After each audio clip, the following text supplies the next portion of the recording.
Hello again there, everybody. This is going to be Jund League number 85, and it's the exact same list as League 84. And we're doing a few wacky things here, all of which are experimental. The two main experiments are Bonecrusher Giant, which was a card that lots of viewers were suggesting I play, not necessarily because they think it would be good, but because they thought it would be interesting. And so far it has been interesting. Having a decent threat that can also double as an interactive spell is nice if you're in a matchup where you need more interaction, or maybe you're just in a matchup where you need a higher threat density. Bonecrusher can help provide whichever cause you're fighting. It can help contribute to whatever cause you're fighting. Each half of it is not super efficient, but it does do both jobs medium well. So I mean, it's gonna be better. I think what I said last time is it casts a wider net, but a less strong one. So it's going to be good in diversity, but not excellent. And then along similar lines, we're trying out 2 copies of Witherbloom Command, which is the new card from Strixhaven. It's another modal spell similar to Kolaghan's Command, but these modes are much less high impact. So we're going to expect this to be a 2-for-1 a lot less percentage of the time, but it definitely has its spots where it can be good. And I mean, choosing 2 effects at 2 mana is a pretty good rate, but it is a sorcery, so not great. But I mean, the last league that we did, the Witherbloom Commands and the Bonecrushers performed pretty much as I expected, which was they were fine, they were never terrible, they were never great, they were always medium. And then to support these 2 cards, we're playing things like Renin 6, because we're going to need to be hitting our land drops so we can multi-spell, which may even be more relevant if we want to both cast things like Bonecrusher and Stomp in the same turn, for example. Or maybe we're trying to fill our own graveyard with Witherbloom Command, but the first mode, we had that come up last league. So lots of like little micro synergies here, and they worked out last time, but I mean the record still wasn't stellar. So we're gonna do it again and see what kind of stuff we can do.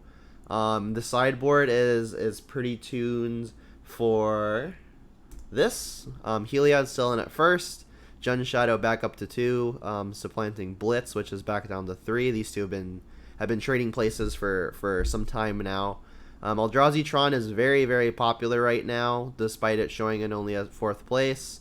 We would like to avoid E-Tron if at all possible. We would also like to avoid 5-color Niv if at all possible.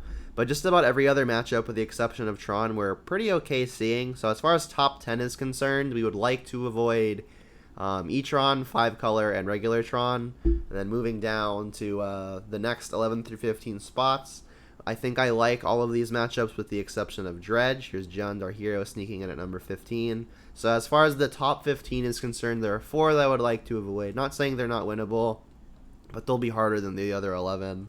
So let's, I guess, re-examine the sideboard real quick. We've got lots and lots of Graveyard Hate. We've got 3 copies of Spellbomb, 2 copies of Ashiok, and Kalidas. If we're playing against Dredge, for example, we've also got tools like Plague Engineer and Brutality. Our land hate today consists of 2 copies of Cleansing Wildfire, Pillage, and Ghost Quarter. I'm playing a Pillage over a 3rd Wildfire because, again, E-Tron is really popular right now, and healing and artifacts can be pretty relevant versus them. And then for our just general grindy mid-range / control tools, again, we've got Nile Spellbomb, Kalidas, which is also Grave Hate, and which is also a way to gain life versus the aggro decks. And then we've also got, again, Brutality to take stuff like Cryptic Command and Inquisition wouldn't. And Engineer also just going to be great versus creature combo decks, namely Heliod. So that's pretty much the entire sideboard. I guess I didn't mention the Fatal Push. I think the applications of that are fairly straightforward. We're going to bring it in versus anything super low to the ground, things like Burn Prowess, where like they're trying to get under us. We can board in to be a little bit more, I guess, concentrated on being able to make sure that they can't get under us. That way we can get into the late game and hopefully start dominating. Alright, so that is why this deck looks like it does. Let's jump into the league.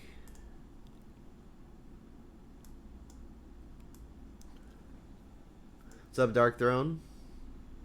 More Renin 6 than Bob Trader. Yep.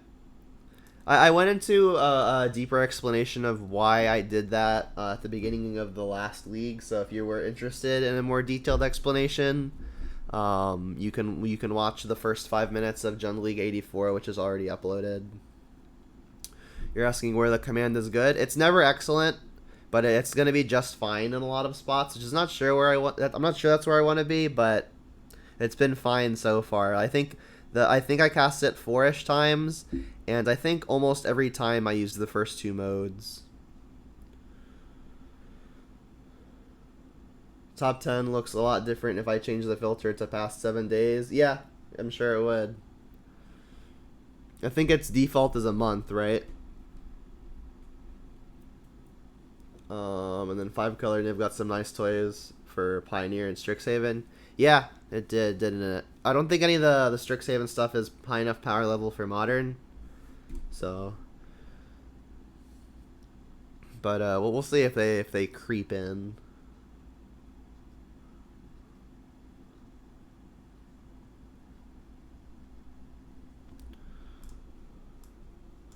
Yeah, I think the only mode that I haven't used so far is the 3rd one, -3, -1.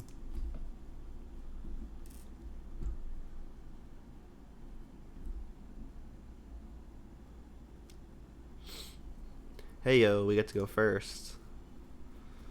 Oof, we've got 1 land. We've got 2 things we can do if they're a creature deck. We've also got 2 pushes. This hand's going to be very good if we can guarantee a land. If we were on the draw, I think I'd be more inclined to keep. But on the play, this is much riskier. I think I'm going to ship, but I could be convinced to keep. Alright, well, I wish I had kept. Can't keep this one. Inquisition Goyf, I guess that's good enough. Let's bottom, I guess, some fetches.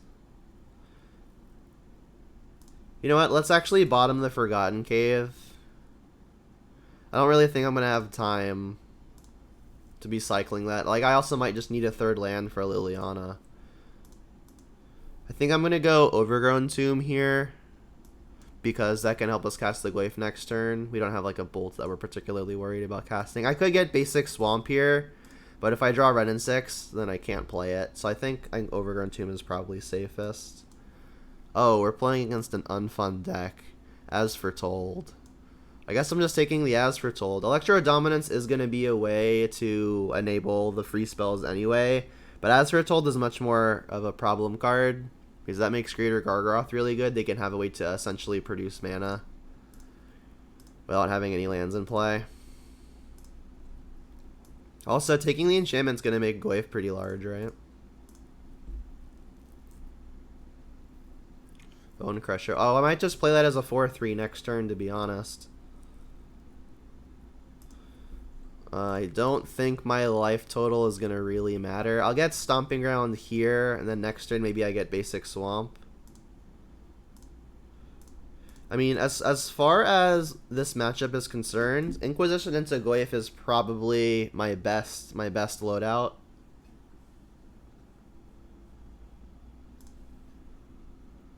And they bottomed with the Scry. Alright, so they've got Electro Dominance ready to go. If they've found a Cascade spell, things could get hairy. Thoughtseize is nice. That can at least force the issue. Yeah, let's do that. I could also just cast the Bonecrusher, but I can still cast the Stomp portion. Now we don't have to attack into a pair of 4/4s. Alright, they've got double Electro Dominance. Well, how they only had 1 Electro Dominance, I think I'd have taken it. But now it's a lot less clear. I think I'm just going to take the Opt, to be honest. Taking Electro Dominance doesn't really do anything when they've just got another copy. Opt can dig towards something to combo with the Electro. So I think I'm just going to take the Opt, to be honest. And casting Stomp doesn't do anything here.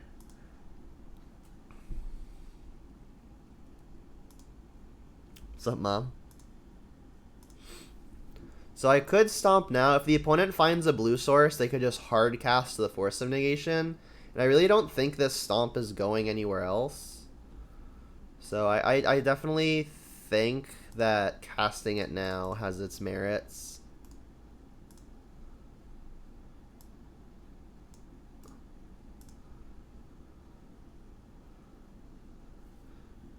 And they did find the land, so glad I did this now.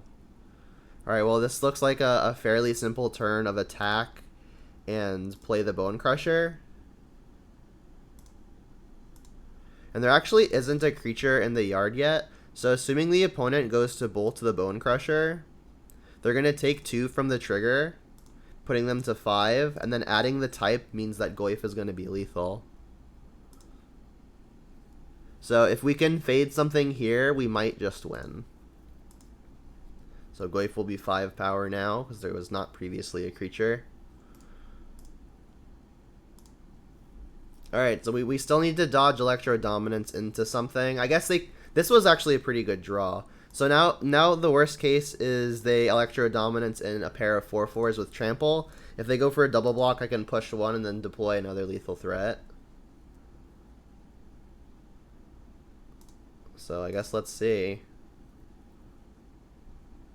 They hit Restore Balance.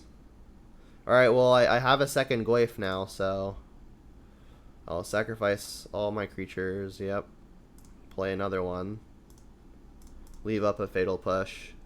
And they need to hit another something. Sick. Winning a game versus this deck always feels good. I don't really like this matchup at all. Alright, Brutality can take things like Electro Dominance. They may be playing the Finale that casts an instant or sorcery from the yard. So I can definitely see some merit to Spellbomb. Like, worst case, they don't have it. This does just cycle. I don't think we're going to be getting Blood Moon. Does Kalidas have any uses? I don't think that it does. They're not really playing any artifacts. Do they search enough? I don't think that they do. Again, if I could bring it in for a similar reason that I'm bringing in the Spell Bombs. I guess let's see how many cards are actually terrible. I think I'm going to shave a Bolt. Pushes can at least kill the 4/4s. They're not really playing many walkers.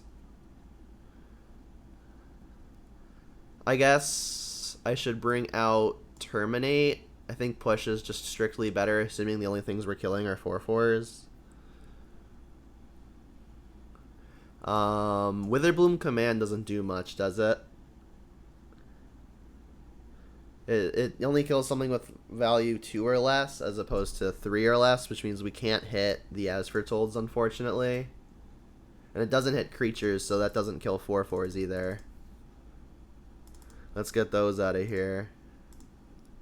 We need one more cut.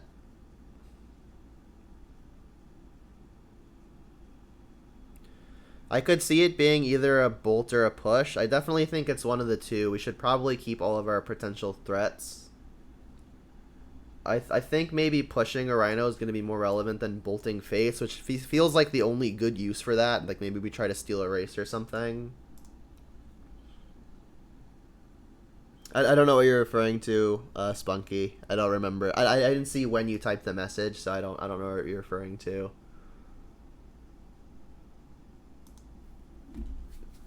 Ooh, my hair is doing a thing. There we go.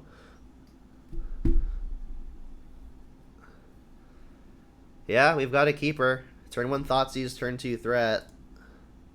And if they have like the Restore Balance route, we can maybe have the run in 6 to buy some lands back.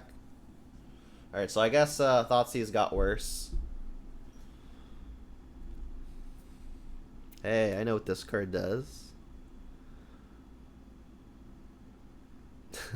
Alright, well, let's just get the Verdant down. We can't cast Thoughtseize targeting them. Oh, about the Witherbloom command not doing much? Yeah.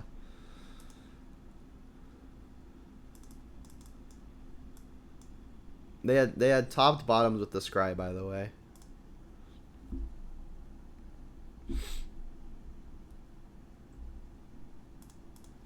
So I guess I'm gonna just deploy my Termaglyph here.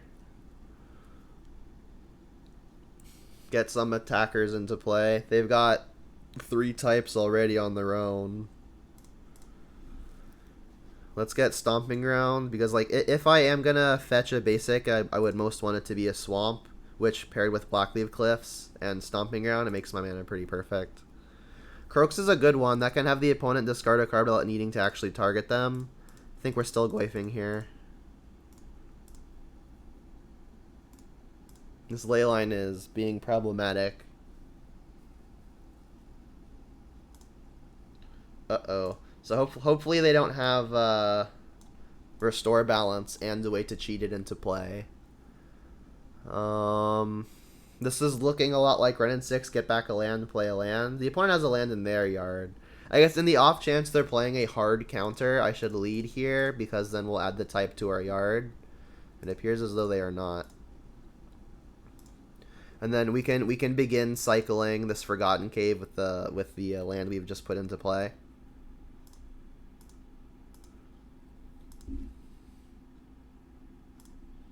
So if they do have the restore balance route, this makes me happy that I've got the Ren 6 in play to at least guarantee we can continue finding lands, barring like a Relic of Progenitus or something.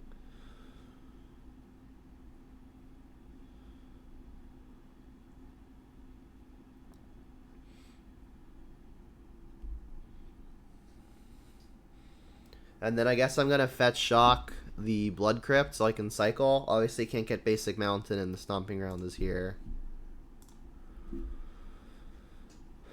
So I think here we're going to see the advantage of Forgotten Cave over something like the Nurturing Peatland, because Forgotten Cave is not going to count as our land drop, so we can continue developing our mana while comboing with the Ren 6, which should be nice.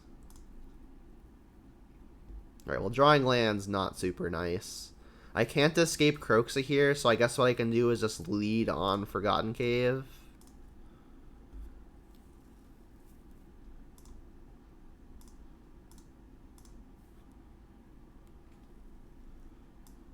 We're drawing lots of targeting spells versus this Leyline. Alright, there's, again, not a creature in the yard yet, so I should probably lead on this Croxa. Get in for an extra point.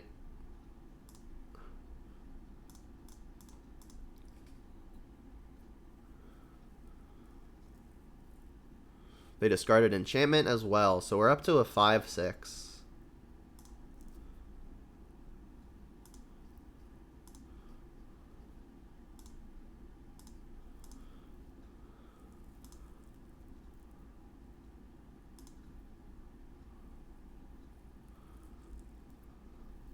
Sure. That's a good sign.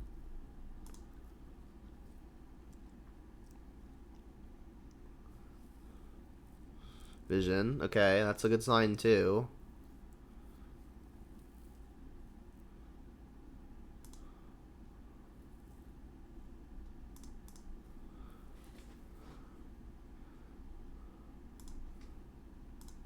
So again, they've got Leyline in play. Pinging them or drawing a burn spell is not a relevant line.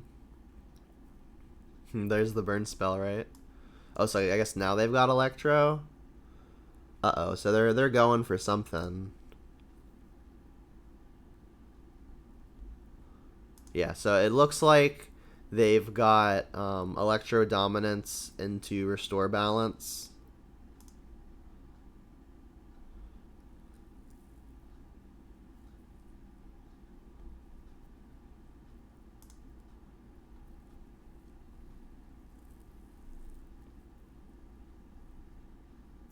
I can stomp myself, but these cards aren't doing much of anything anyway. I think what's going to happen is I'm just going to discard down to Bonecrusher and then play the Bonecrusher. We can continue hitting lands. Actually, I guess I can't play the Bonecrusher because all my lands are getting nuked, right? I think I just have to let this happen, unfortunately. I'll still keep the Bonecrusher. Choose a card in hand. That one.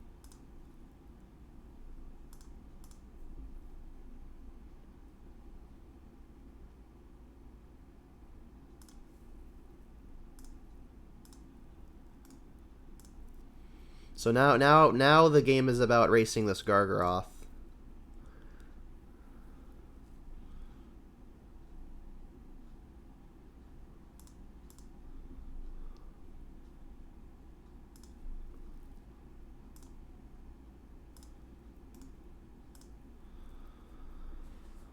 So Renin 6 proving pretty important here.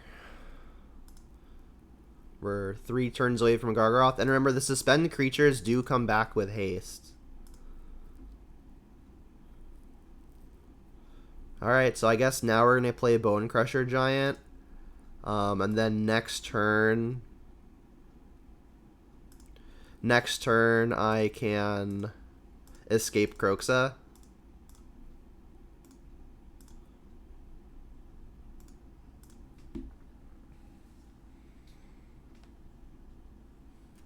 Islet can expedite the Gargadon by a turn. It can't hit right now, though, right? Is there a basic swamp remaining in the deck? There is. I could also just shock this, but I save a life by just getting basic swamp, right?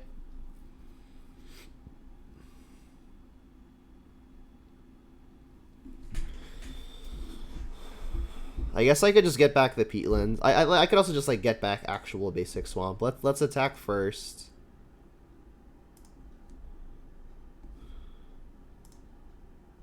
Put the opponent to 1 turn away from lethal. And then let's get back basic swamp. Escape our Kroxa.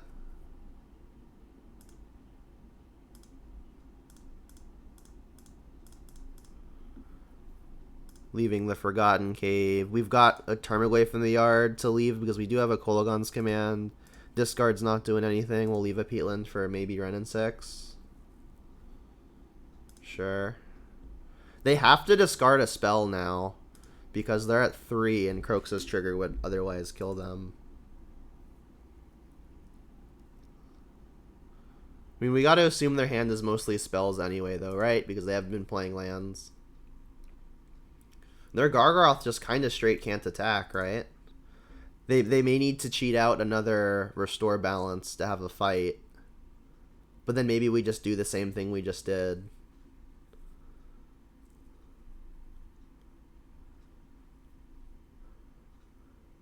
So, I mean, having Bonecrusher here has been pretty nice.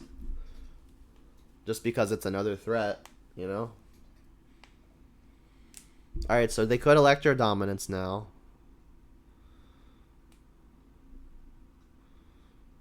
They'd have to have Electro Dominance and another copy of Restore Balance, which isn't impossible. Okay, that works.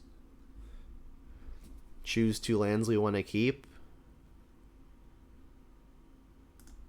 These 2. Sacrifice all creatures I control. Unfortunate. They'll discard a card. That's kind of funny. Remember, I can't target them with Kolaghan's Command, unfortunately. And this Gargadon is coming down next turn.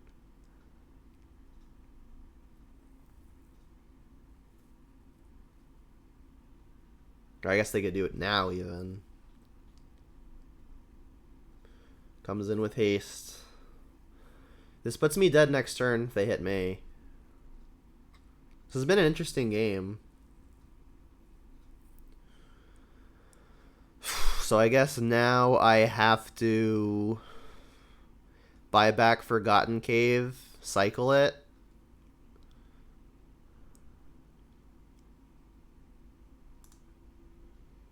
Wish I could ping them, but I can't.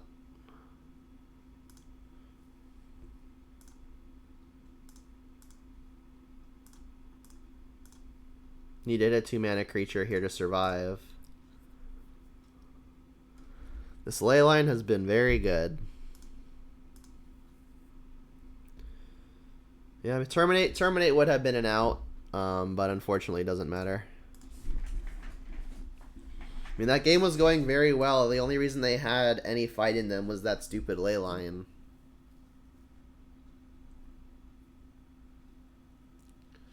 I guess maybe Terminate is better than Fatal Push because it kills Gargaroth. We were just a little short that whole time. I don't think there's much else I can do. We did see Finale, so I guess Ashiok a bigger consideration. It is a Planeswalker, which doesn't get hit by the sweepers. Yeah, I mean, had we had an Ashiok, maybe we win that game. I could take out discard out of fear of Leyline, but if they don't have Leyline, discard's one of our better interactive spells. I guess I could take out the other Bolt. Bolt really only goes to face, and it doesn't kill any of their creatures, and it's also really, really bad if they've got Leyline. Maybe I can also take out Kolagon's command. Again, it doesn't kill anything. The only really relevant mode seems like it may be buying back a creature. Didn't see any artifacts out of them. Let's do this.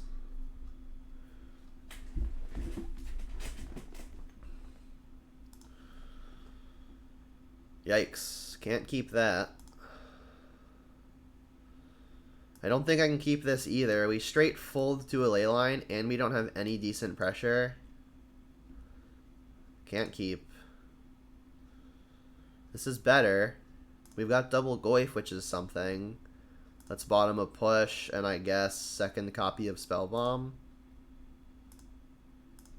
They didn't have the Leyline. Bolts will kill the Goyfs at this stage, which is pretty unfortunate. I think I'd be hard pressed to just not play a Goyf though, so I will play the Goyf. I need to start attacking. Brutality is interesting. I could do that now to make sure I don't get Electro Dominance as early as next turn. They went top bottom.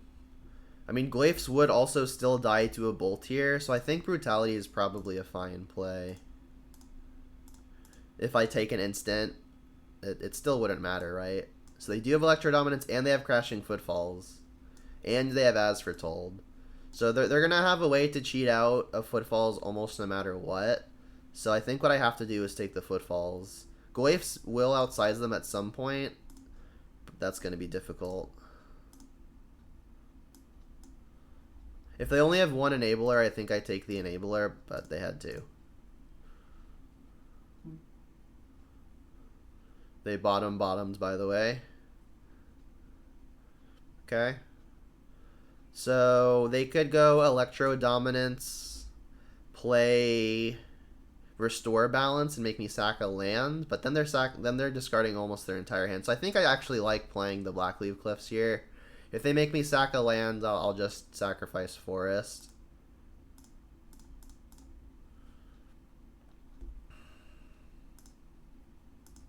As far as mulligans to 5 go, we won the first one off of double Goyf. Or I guess double beater, including a Goyf.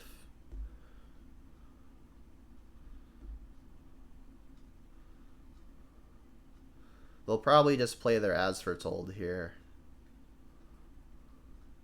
Oh, I guess not.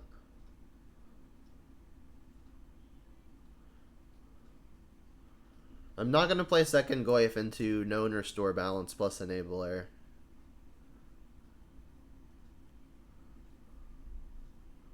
They bottomed. There's the Islet. I could sacrifice the Spellbomb now to try to find action. That would shrink Goyf by 1. If they use a instant, Goyf would then regrow. So it's still living through a Restore Balance, but I think I actually like not popping it because Restore Balance would be kind of good for us in terms of emptying their hand. So I guess we'll just keep the Goyf bigger by 1. Okay. Another Goyf. I still don't think I'm playing second one because Restore Balance would be so bad for me. Maybe that's not even true. Because the opponent would have to discard a lot of cards, and even then we've got third Goyf. It's like if they restore here, they're going down to 1 card in hand, which I'm assuming would be As Foretold, and then they're in top deck mode versus just another Goyf. I mean, what's the alternative? If I didn't have another Goyf, a third Goyf, I think the decision would be an easy pass here. But having second Goyf makes it, I think, pretty interesting. Because it makes them use a lot of their resources. Let's run it. Again, only because I've got something to do after all of this. They didn't want to do it yet. It's interesting. They might just want to ask Foretold into it to keep the Electro Dominance for instant speed later. I got to imagine they're planning on doing it when I attack. They have instant land sorcery all on their own. Unfortunately, if they have crashing footfalls, they can just go block block. I don't have a way to add a type. Like, I could artifact targeting myself, but then the spell bomb is also going to leave. So should I just play around the crashing footfalls? The thing is, I don't think I'm beating crashing footfalls no matter what, unfortunately. Unless I'm, like, waiting around to find another type to, like, put in the yard and grow the goyfs. They didn't play as Foretold, so they may be... I mean, the thing is, like, they also have a good play in just Electro-Dominancing out the Restore balance. If that's the line, I should definitely play Spellbomb first, so they have to discard another card. And I think I have to attack and just concede to the fact that I'm not beating another Crashing Footfalls. Because like, if I just sit back, I'm going to die to the Restore balance anyway. Alright, please just be Restore balance. Damn it. So yeah, we're still just 3/4s. I can dig for a Fatal Push. Maybe keep a Tarmogoyf alive.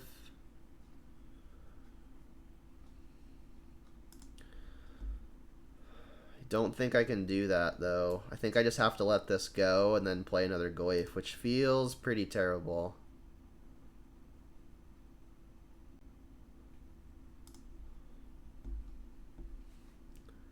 Yep, like I said, I just don't think I'm beating it. Now we're bigger than it, Rhino.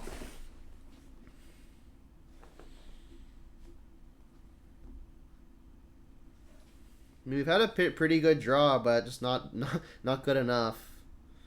Now here's the as Foretold. Yep.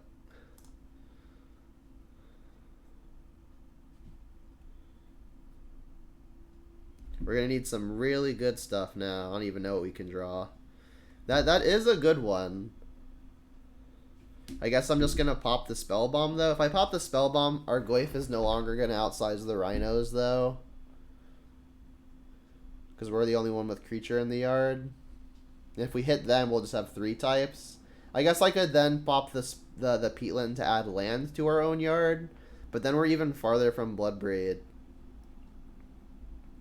I think we're just passing. And then if they don't attack, then maybe I'll Spell Bomb.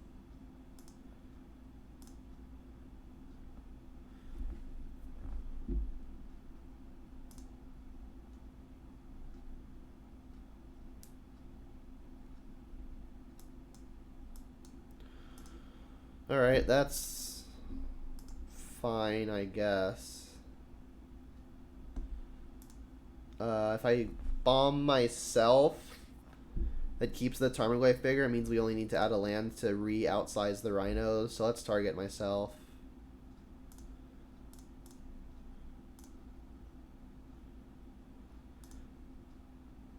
Right, that means we get to Bloodbraid.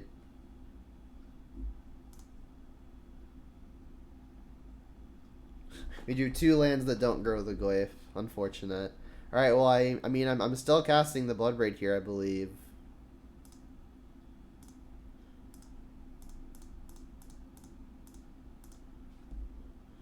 Let's hope to find, I guess, a kill spell of some kind. Thoughtseize? Sure. Spell Pierce. Alright.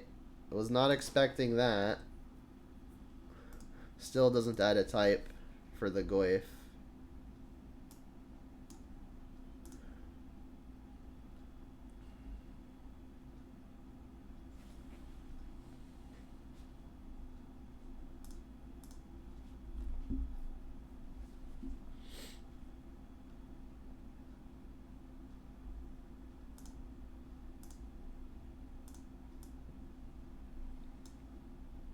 I could double block.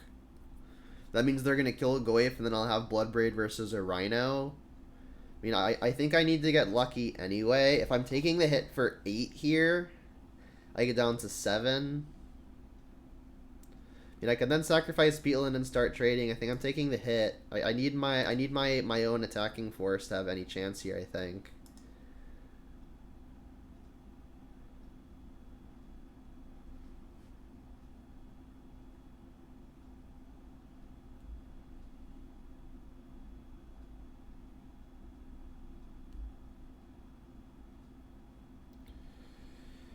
Yikes.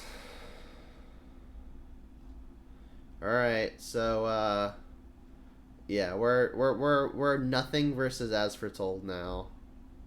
And then this Gargaroth is gonna come into play soon.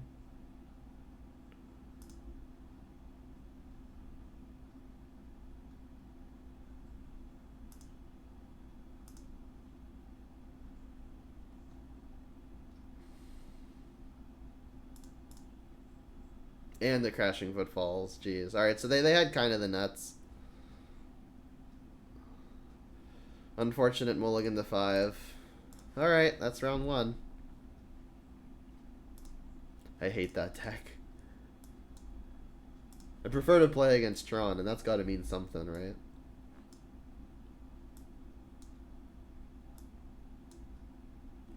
Spunky redeemed posture check. Not a bad time for that.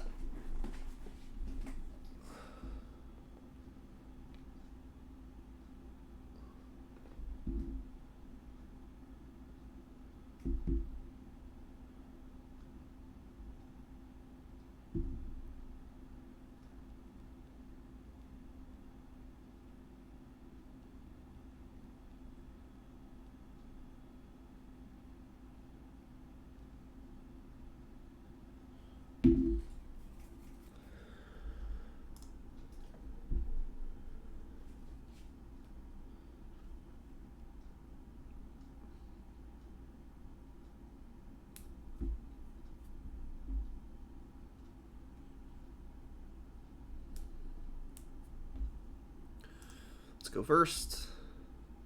It's not excellent, but we've got a 2-3-4 on the play. Should probably just keep. And I'll plan on getting Overgrown Tomb on my turn 1.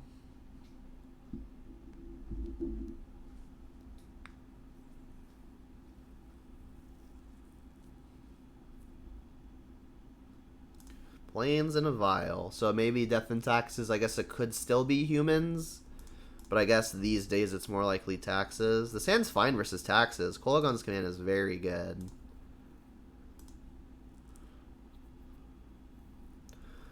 Liliana also very good. I think what I'm going to do here is fetch now because the opponent could have Lean and Arbiter and I don't want to be impeded when I'm trying to get up to Bloodbraid. Like, I still have the Kolaghan's Command to, like, shock it and hit Vial. But it's still probably better to just get it out of the way. Like, I may need a fetch to enable Revolt, but I think that's about the only reason. I'm not getting another Overgrown Tomb. I already have my 2 shocks. Let's just get basic Mountain. Cast my measly 1-2. Yeah, Jund 5 is still possible. Arid Mesa, okay. That's less common for humans in D&T. So maybe not either of those.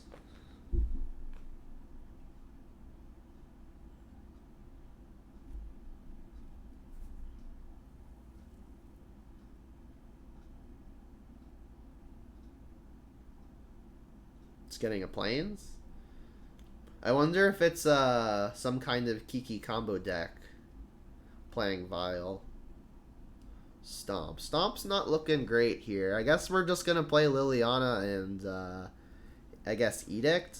Plussing isn't really doing a whole lot here, and maybe we can load up another Edict to where maybe we actually hit something that matters at some point.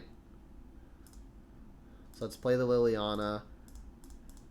They could obviously Vial something in at 1. But I don't think I'm gonna Kolaghan's Command Shatter Vial and have them discard a card from a 6-card hand. And like now I could attack, But if they vial in a 1, they get to kill Liliana, and I don't think I want to let that happen. Alright, so we lost 2 points of damage, but keeping the Liliana alive still feels good. I think it was probably a reasonable gamble to not attack. Because two points of damage, I think, is going to be worth a lot less than Liliana dying.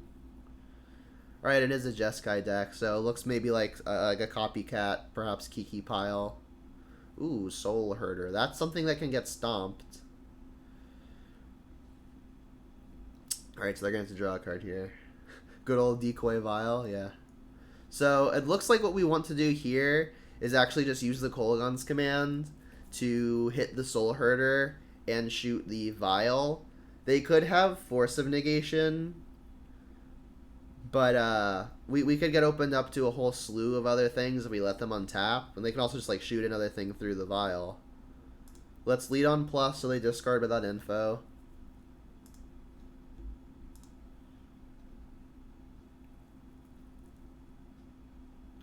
Alright, and then destroy an artifact to a target. Artifact target. Please no force plus blue card. Nice. And Glyph's 4/5 now, so we're attacking. We added artifact and instant there. And we've got another edict loaded up. Wall is going to make it a little sticky. But I mean, I might just edict anyway, so that way the Bloodbraid can get in.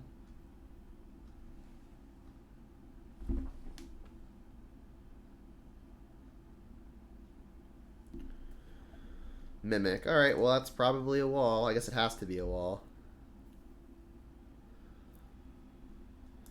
Maybe I should just play the Bonecrusher because it can actually get past a wall. But casting Bloodbraid also seems like it's going to be pretty good. I guess now I have Bonecrusher and Hold Up Bolt. Or I could just keep on plussing. Unfortunately, I don't think an Edict is getting much better. So let's just cash it in now. My spells are probably more relevant than theirs. I imagine they're going to flicker the non-copied wall, because if they want to flicker the wall, they can have it come back in as like the Restoration Angel that they sacrifice, maybe. Or they could flicker the wall and then have it re-enter as a Restoration Angel is what I mean. Or the same can be said about Felidar Guardian. Oh, okay. So, I guess let's get Bloodbraid into play. If this hits a removal spell, we'll be able to connect. Just another Goyf. Alright, well, Bloodbraid does not have an attack, unfortunately. We can still hit with the Goyf and hope for no Path to Exile. I could still just attack, but it feels like an easy block. I guess if they wanted to block the 5, that means the 3 gets through. The attack is free, so let's do it. Yeah, like that. We got 3 damage in by attacking. I guess they could path this, too. Okay.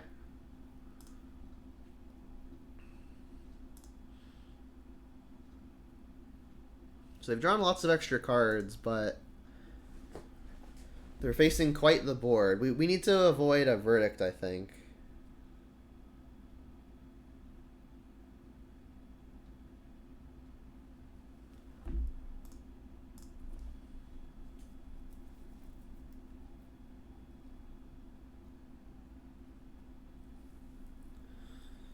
So, I mean, with the Bolt and the Stomp in hand, we only need 1 Goyf to connect.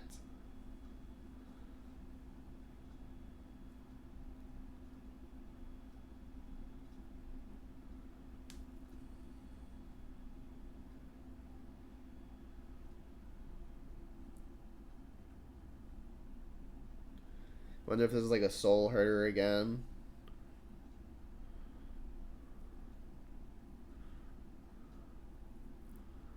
So I imagine the red splashes for something like Saheeli. Soulherder, yep.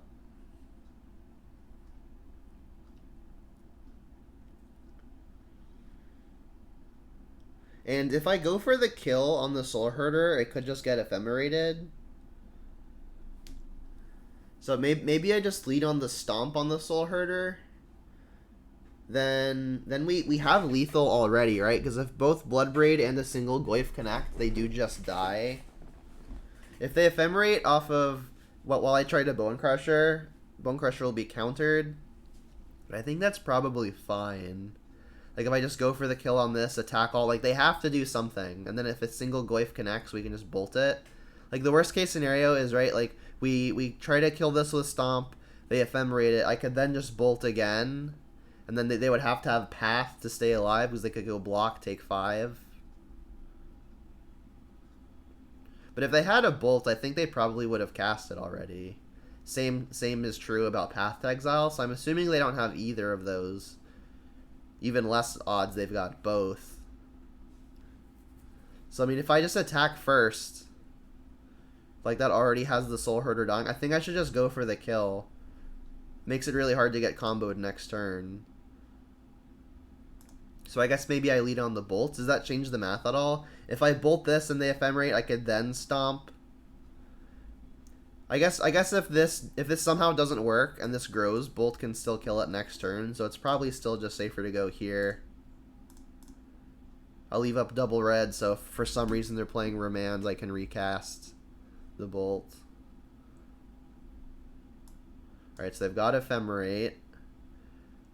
Either way, Bonecrusher is getting countered.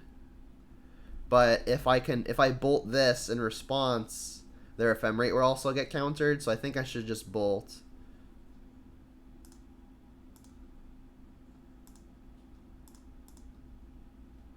I think this will be the win. Again, they could go to 3 by having a bolt of their own and then jumping the wall, and then they take 5 from other Goyf. And they're still facing down double Goyf.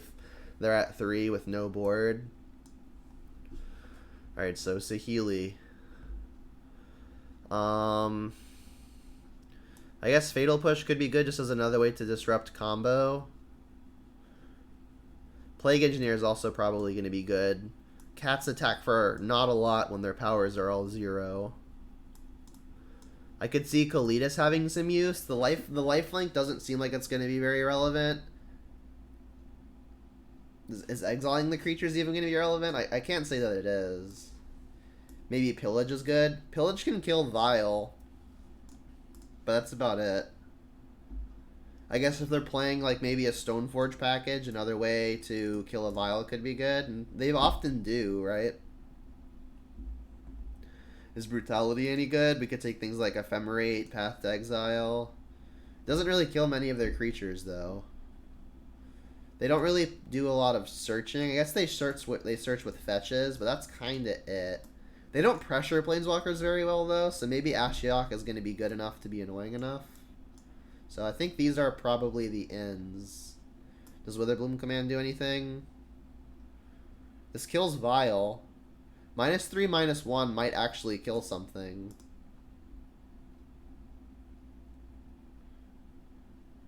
It's interesting. I think on the draw, it's probably pretty safe to cut a couple Lilianas. Their walls make the Edicts really bad, and they're drawing so many cards.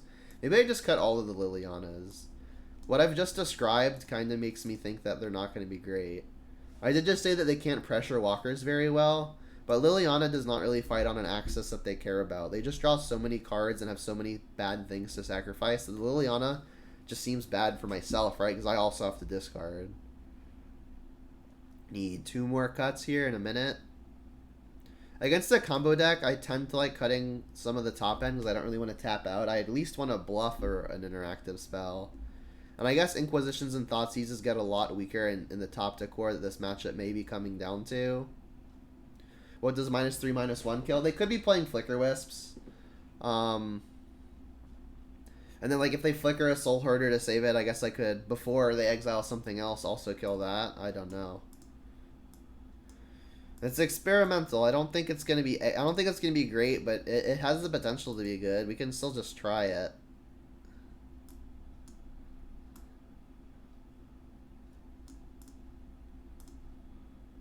Yeah, -3, -1 doesn't kill much anything. 1 land. Not gonna do it. Jeez. Well, that's not gonna do it either. My third mulligan to 5. This hand's better.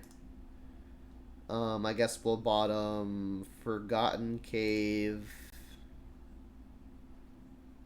Another Thoughtseize. Thoughtseizes are going to be good at the early stages of the game, but I may need the Bolt to kill Soulherder. I guess I have Bonecrusher to kill Soulherder. So we just do that. Get Overgrown Tomb on 1.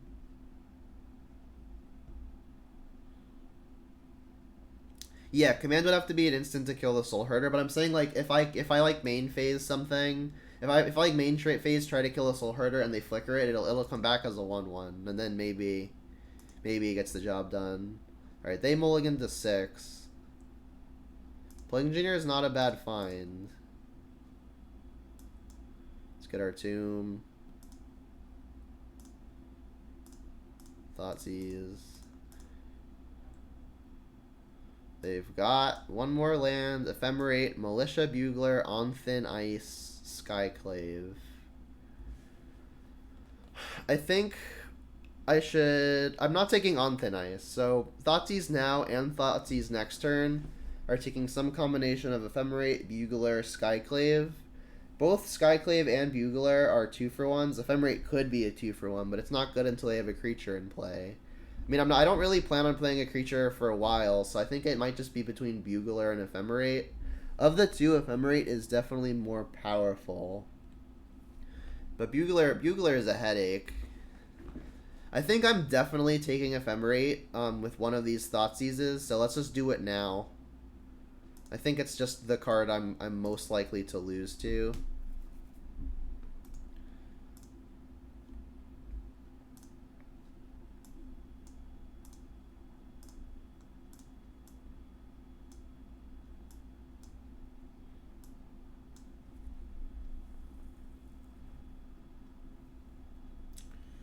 Drew an Auriok champion. Alright, well, I mean, if that thing doesn't grow, we're going to get to Plague Engineer it.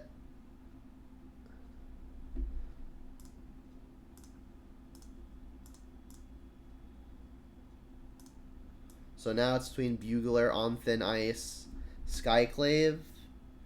I think I'm going to take the Militia Bugler. I'm pretty afraid of them grinding me out. And if they Skyclave my Engineer after we've already killed an Auriok champion, that feels fine. Like, we've also got the Stomp for the Skyclave.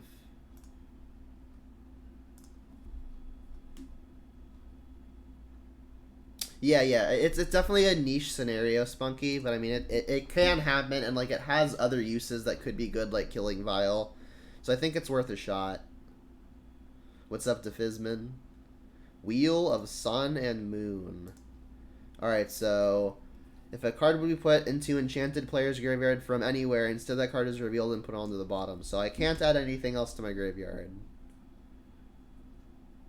As I draw the Renin 6. I guess Renin 6 gets to buy back exactly 1 Mire. Alright, let's name Human, right? Is there any reason to name Cleric? I guess let's just name Human.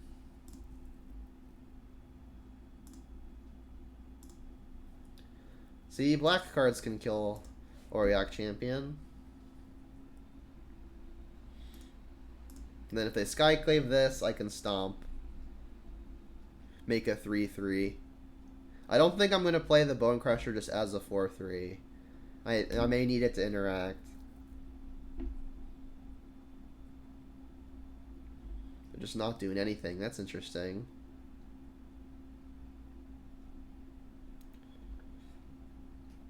Swamp, not great. Alright, let's lead on attack. And then I guess I'll play Renin 6 and buy a land back. They're Skyclaving my Engineer. Okay. Well, I guess now the plan I think is still Renin 6, get back this land, Stomp. It's a lot worse for me if they have found Ephemerate as the one card I don't know about. Is it worth playing around one card that I don't know about? Their play pattern would not have been any different. I guess, like, had they found a 2-drop or a 1-drop, they'd have played it. So, like, their hand is not a 1-drop or a 2-drop. that narrows it down to probably 20 cards it could be, because it's also probably not a land. So assuming it's like 1 of 20 cards, ephemerate are 3 of those. So I'd give it roughly between 10 and 15% chance the last card's ephemerate. The thing is, like, playing the Ren and 6 to get back the land and then stomping, like, I'm not even particularly gaining that much. I guess, like, if I have the ephemerate, my Bonecrusher gets countered anyway, but then I also lose Ren and 6. So since I'm not actually gaining that much, I think I'm just going to go for the stomp. Because if they do have it, losing the Ren and 6 too seems pretty bad. And, like, also getting Ren and 6 in play doesn't really seem like it's going to add that much. Let's just stomp. Which means I guess I should upkeep it, right? No, because then they could flicker in a Flicker Wisp. Let's do it now.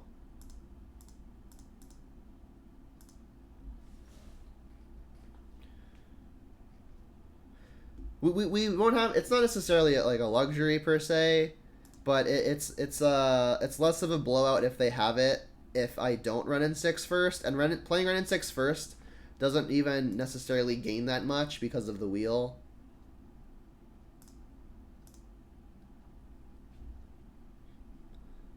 So like it's we're not gaining much by playing into it, but we do gain a good amount if they have it, right? Because then we're not also losing our other good card.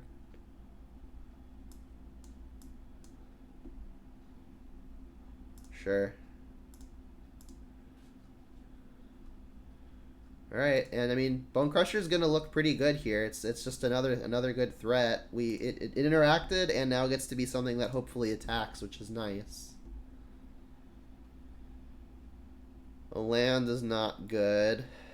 I mean, I guess now I get to play the Ren and 6 for free. There's nothing to ephemerate and play.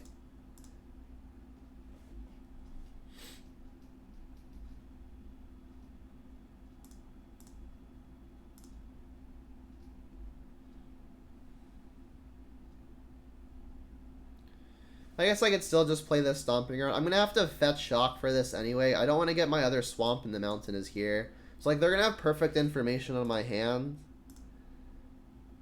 So let's just play the Stomping Ground. Alright, here we go. That's what I got.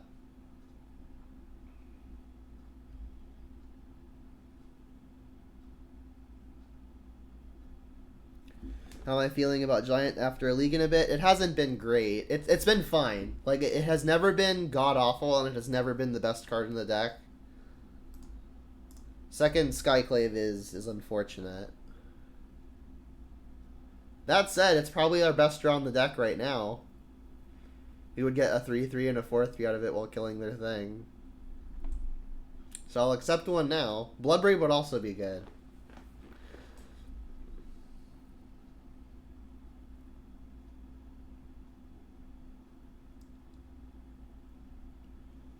That's not good. Alright, well remember, if we sacrifice this, it gets put to the bottom because of the wheel.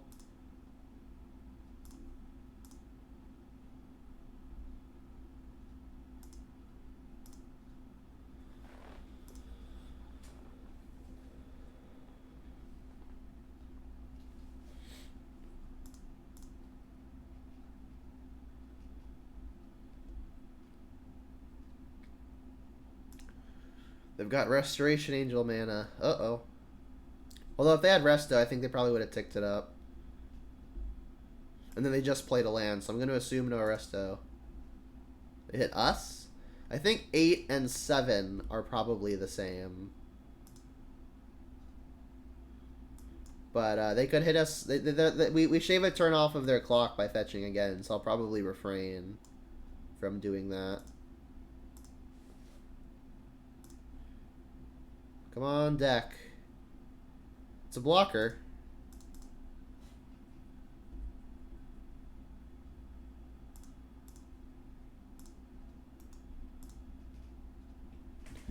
Please don't have something else to violin at 3. That'd be bad.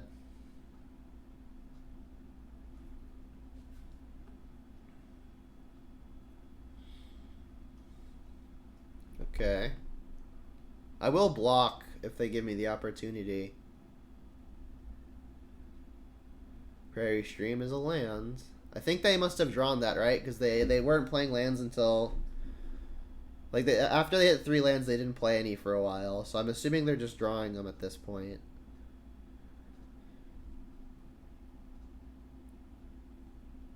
I will block. Blocking also pretty important, I think, because it makes things like Ephemerate worse. And there's the Ephemerate, actually. Alright, so we're going to get a 3/3 out of it. Interesting. Alright. We are at 7. Wow, that's a weird picture. Alright. 7 is like medium high for a Bob. There are some higher CMC things we don't want to hit. Witherbloom Command kills Wheel of Sun and Moon. So, unfortunately, it's not going to work the way we want it to if we wanted to fill our yard, right? Because it says mill first, and it resolves in order. So actually what we can do here is we can combine the Wrenn and 6 and the Witherbloom commands to kill the Skyclave and kill the wheel. That could be good. I could also just kill the Vial. My graveyard doesn't really seem like it's going to be super relevant moving forward. Like, it's only Kroxa. Glyph already has plenty of food. So I think what I'm going to do is actually just kill the Vial because I don't want anything instant speed messing me up. So let's go Wrenn and 6. Ping. Witherbloom Command. -3, -1, and then kill a permanent. I could also just drain, but I think killing Vial is going to be good. If I'm worried about Bob killing me after another turn, I could just Wrenn and 6 to ping it. Alright, so this is taking a token, so hitting it doesn't do anything.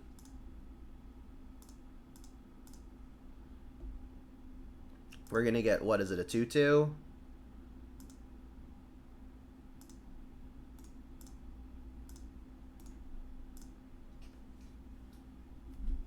Appreciate you saying so, Basic Lands. I tried to. Rebound this. So there's nothing in my deck that's just going to straight kill me. I'm assuming they're not playing any burn spells, because red is probably just a splash for Saheeli. So if I don't flip a land here, I'm just going to Wrenn and 6 my own Bob so I don't die to it. I'm feeling pretty ahead here. We hit Ashiok. Alright, so I'm definitely pinging my own thing. I think what I'm most afraid of now is the Restoration Angel, which I'm not beating anyway now that I've flipped a 3. So let's just attack, ping my own thing, play Ashiok.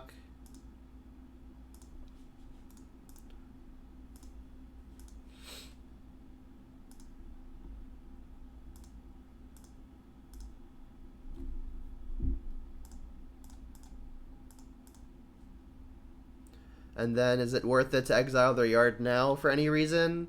It feels pretty free. I guess glyphs are going to be small because I can't actually mill myself because of the Wheel of Sun and Moon. So leaving their yard big actually seems fine because it's going to make glyph a lot better.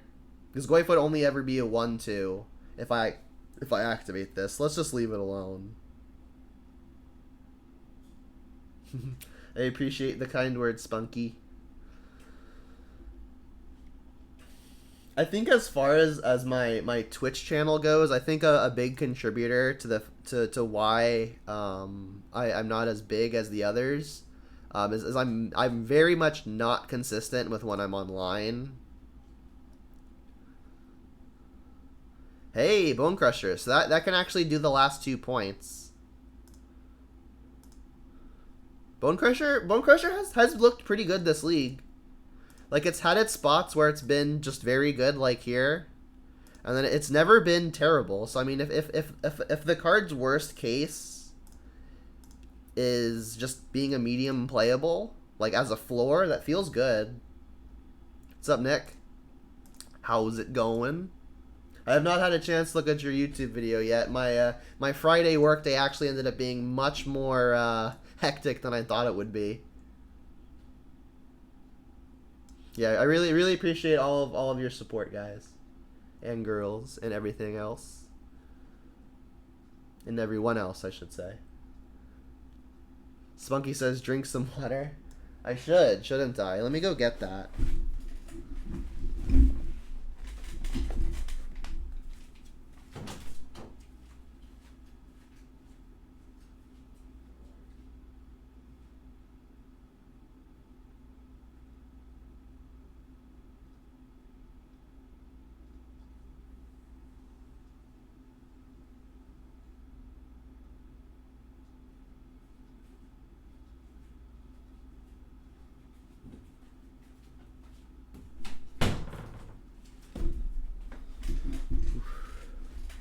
Yeah, as foretold. What's up, the Fizzman?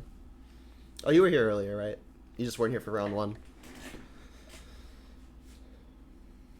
Yeah, and also I feel like another reason why I haven't necessarily exploded is because Junda's a pretty niche, I guess, market, right? I don't stream much variety, and the people who like to watch Jund are the people who are either trying to learn it or just really like it, and that's not everyone. So I mean, there are. I think I would the amount of time I've been streaming, the crowd that I have now is more than I thought I would ever have, with how narrow what I do is. This is probably a keep.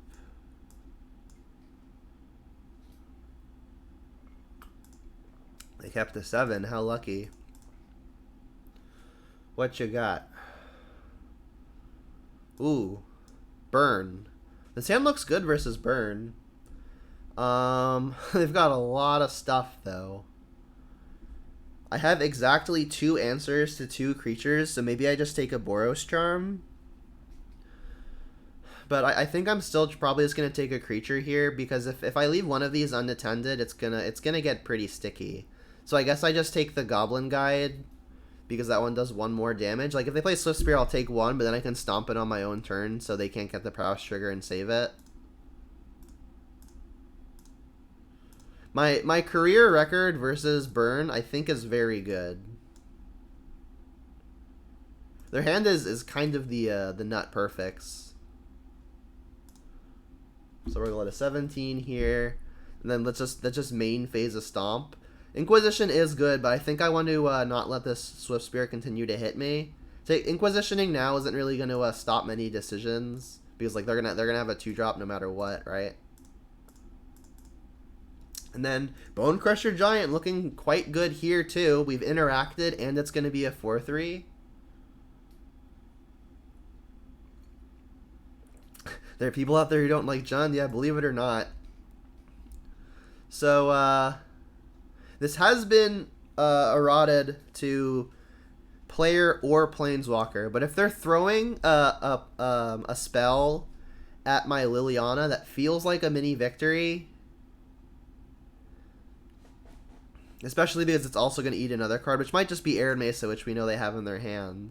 Alternatively, I could just cast Inquisition now and play the Ravine, because that could enable me playing Ren and 6 next turn. It's actually kind of close. Everyone has the right to be wrong. Yeah, fair enough. The longer that Liliana is in play, the better it tends to be. So I think I'm just going to go for the Liliana here and then discard the Ren. I don't think I can discard my Ravine because it's the only guaranteed green source that I have. And then I could cast Inquisition next turn. So let's Liliana here. I don't think I'm necessarily in the mode of trying to attack quite yet. I still think going after the opponent's hand may be a little bit more effective. But the more I'm not attacking, the more my opponent has time to find spells. So this could be a mistake. Liliana, though, also could be a way to leverage. What if the opponent finds an Eidolon of the Great Revel? This could be a way to kill it without taking damage. Yeah, Ravine would be better as an untapped land. I did cut down to 1 copy of Raging Ravine because I'm also playing the Forgotten Cave to combo with Ren and 6. I didn't want too many tap lands. So there are 2 tap lands in the entire deck if you don't count Blackleaf Cliffs after 3 lands. 1 Ravine and one Forgotten Cave. Definitely plussing. Again, for the reasons just stated, we'll ditch the Ren and 6. Oh, you meant Ren and 6 would be better an untapped land. Yes, it would have been, but I mean... So would Thoughtseize, right? Thoughtseize would be better than untapped land. There are a few cards that aren't great here. Ren and 6 in general, I don't think is very good versus Burn. It's just not the games that the Ren and 6 likes aren't the kinds of games that Burn is trying to put out. Like this likes the long games where I can afford the extra few life to get lands. And that's just not the kind of game we're going to be having. So I'm going to expect a Boros Charm at me. If they want to Boros Charm the Liliana, that feels like a mini victory in itself. I would still just expect it to get shot upstairs. Yeah.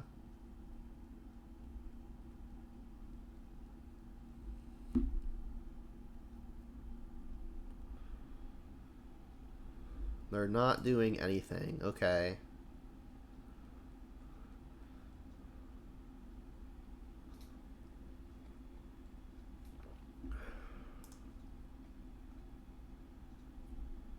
Ren and 6 would probably be a Bob, otherwise not exactly your best friend. Yeah, exactly. Like one of the reasons why I like playing Bob a lot, well, I guess one of the arguments I tend to have is that people are like, oh, don't play Bob, it's so bad versus things like Burn and Prowess. But it's like, yeah, you're replacing Ren and 6 with it though, and Ren and 6 is also bad on that spots.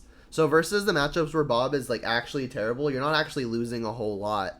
Like versus the matchups that slot is already bad against. So Bolt can kill a creature, but I feel like I've got creatures covered. So what I think I'm going to do here is probably just plus discard the Lightning Bolt and then cast Inquisition. I could also just get the Bonecrusher down, but I'm kind of priced into finding another threat, assuming they just throw a Helix at it. Which might be fine. I mean, no matter what's happening, I think I should be plussing first. And then I guess I will really just discard the Bolt. I need the green source. Because like if I find a Goyf or something or a Bloodbraid, like I'm going to need to close the game with it. If they discard Helix for whatever reason, I think I will just play the Bonecrusher. They discarded a Searing Blaze. Interesting. So they got Boros Charm, Helix, and something. So if they go like Boros Charm me here, and then they play a land, and then they draw a land, and then go like 1-drop Helix, Inquisition is no longer a good card. So I think just to ensure that all of my cards end up being worth something, I will just use the Inquisition here, and that could also clear the way for the Bonecrusher. If I had untapped green, this would be a no-brainer, but I don't.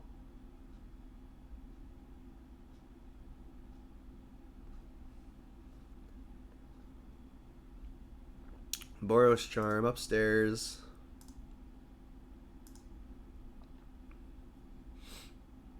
My opponent says, am I deep in the tank? I was. Alright, I'll take your Helix. Play that.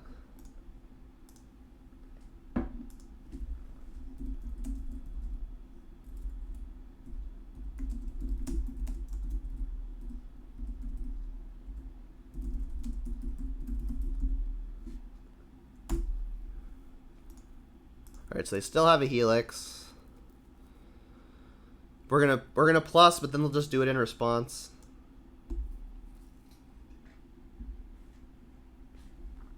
Alright, we'll just play that. Plus. They'll discard the Helix, which means their Bonecrusher should be free. They've got Canyon in play. Don't you say don't lie? I wasn't lying. I really wasn't sure on Bonecrusher sequencing. Here's a Bonecrusher. Alright, so they're on empty, but they do have a Sunbaked Canyon.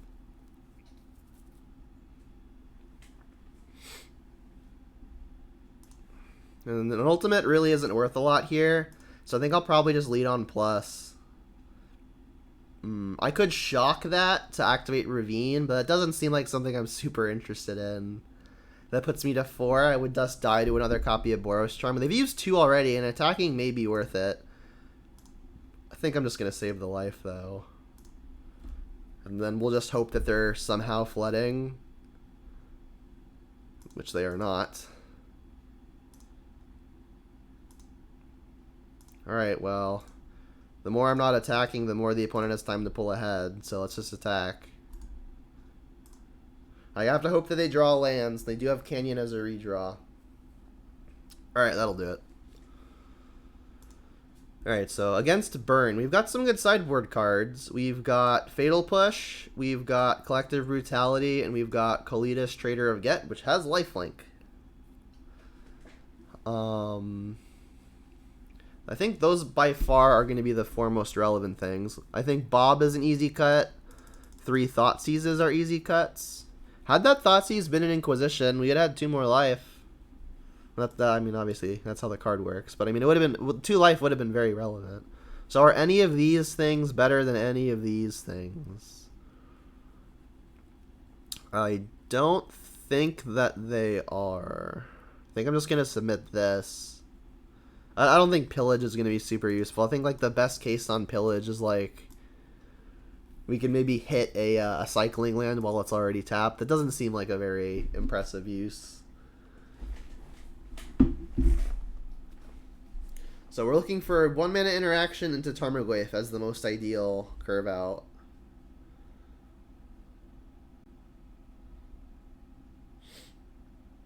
Oh, I just realized you said don't die. I thought you said don't lie in the chat, Jen and I. Yeah, reading is hard. Do I have a Discord? I do not have a Discord server. Well, this is not Hearthstone, so let's mulligan. We have 1-mana interaction into Goyf, which is what I was hoping for, but having one of our lands be Peatland is pretty unfortunate.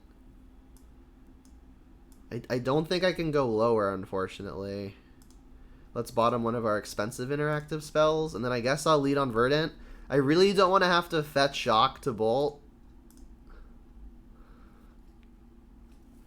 But I will if I have to. Boo. Alright, so I believe you're supposed to respond to the trigger, because the only way I would draw lands is if there are 2 lands on top, and I'm fetching anyway.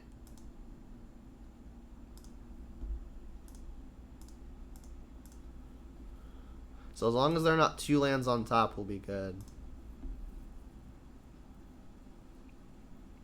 Cool. So I could pay 1 to get the Goyf as opposed to paying 2 to get the Goyf. I think I should just do that, because maybe I net gain a life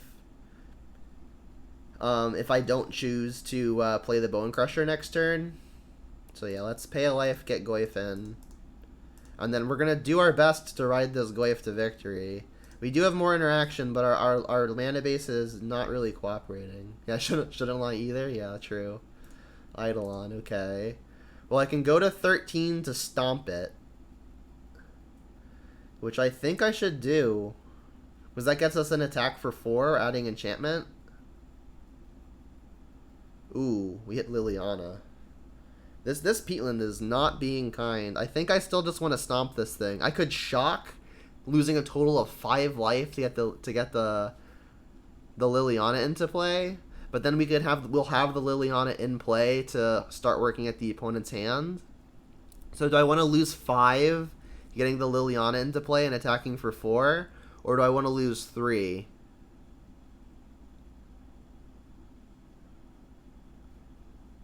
I mean, starting to get at the opponent's hand could be relevant.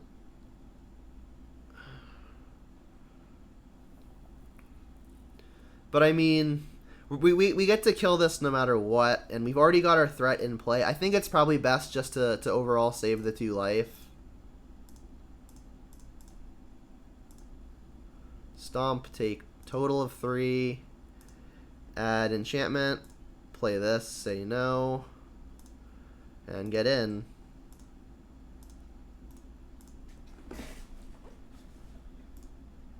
I mean, we've got a Boros Charm every turn.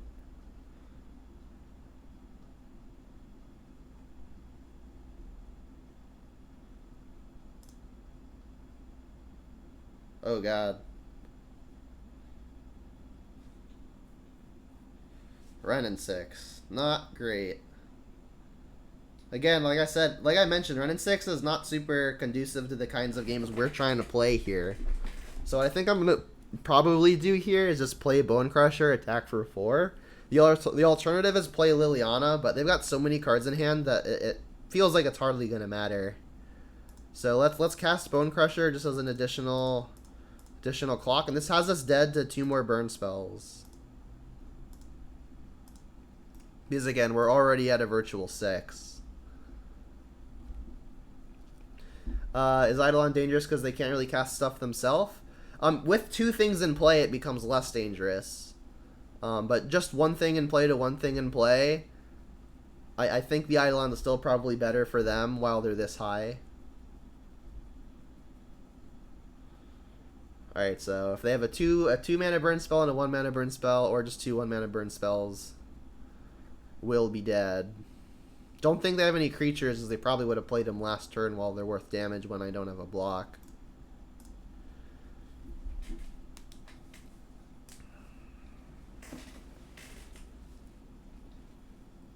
But yeah, these are almost definitely just face knock the top of the deck.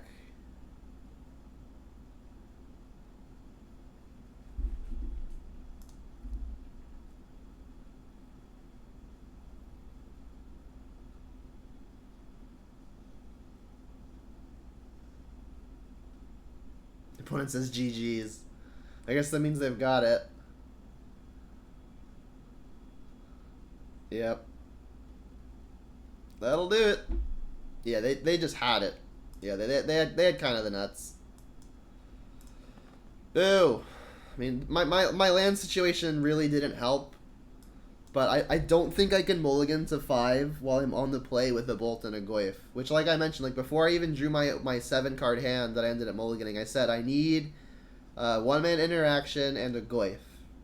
I think that gives me the highest win rate by a lot. Like, I could go to 5 digging for, like, a Brutality, but there's a significant drawback to discarding 2 cards when you're starting with 5, right? I don't think I can mulligan that 6 ever.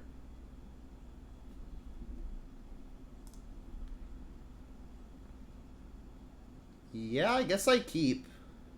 Witherbloom Command can maybe find us a land, but like if it doesn't, we can also just use the other modes. We've also got a Gwaif to cast.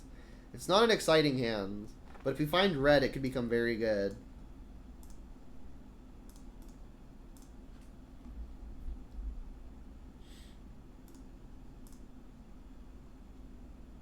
Do a posture check, or you gotta save the points for the 100%, the 100k Dono League, I guess. Ooh, Hollowed Fountain. I mean, I guess I'm just going to play Goyf. Swamp, not a very good draw. At a minimum, this Witherbloom Command is going to put some cards in our yard to make us attack for something. Jeskai, huh? That's not good. Alright, so I guess we'll just drain them and mill 3. Not great, but we're not doing anything else. Alright, so we'll mill 3. Choose target opponent. Can we hit a land, please?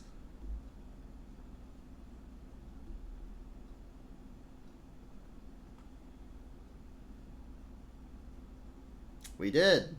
It's even a red one. And we milled a Croxa? Pog.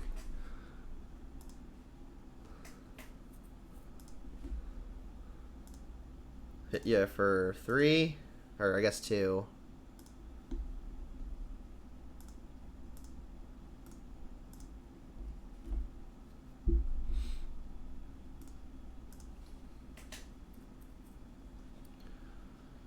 They didn't have a Teferi, they didn't have a Bolt or anything. I mean, if they have a counter, Bloodbraid is just the actual best thing you could possibly cast into it. So let's do it. We hit another Witherbloom Command. I guess we'll mill and drain him again. I could +3, -1 my Goyf. Just because it does do an extra damage. This is at 2-3 right now. It would be then susceptible to a bolt if we don't mill anything good. I think I'm just going to take the drain. They didn't have the bolt before. But feeding Croxa seems good. Alright, so target player mills, drain. Oh, it is -3/-1. In my head it wasn't. They remanded my Witherbloom command. That's interesting. Yeah, I don't know why I thought it was +3/-1. I think I was thinking Spatial Contortion, which is +3/-3. Man, they were real concerned about my Witherbloom command, huh? I mean, we've got pretty excellent leftovers. We've got 4 points worth of burn in hand thanks to our new cards. And again, this is the Cryptic command turn. So, I mean, Bloodbraid Elf's still probably the best thing to cast into it. And Bob's really good versus this opponent. If they have Cryptic commands, they could tap draw, which is unfortunate. So maybe what I do is I just lead on an attack. Because that puts them to 4, and they're dead at instant speed. I kind of actually like it. Like, Bloodbraid is going to be good to cast on future turns, too.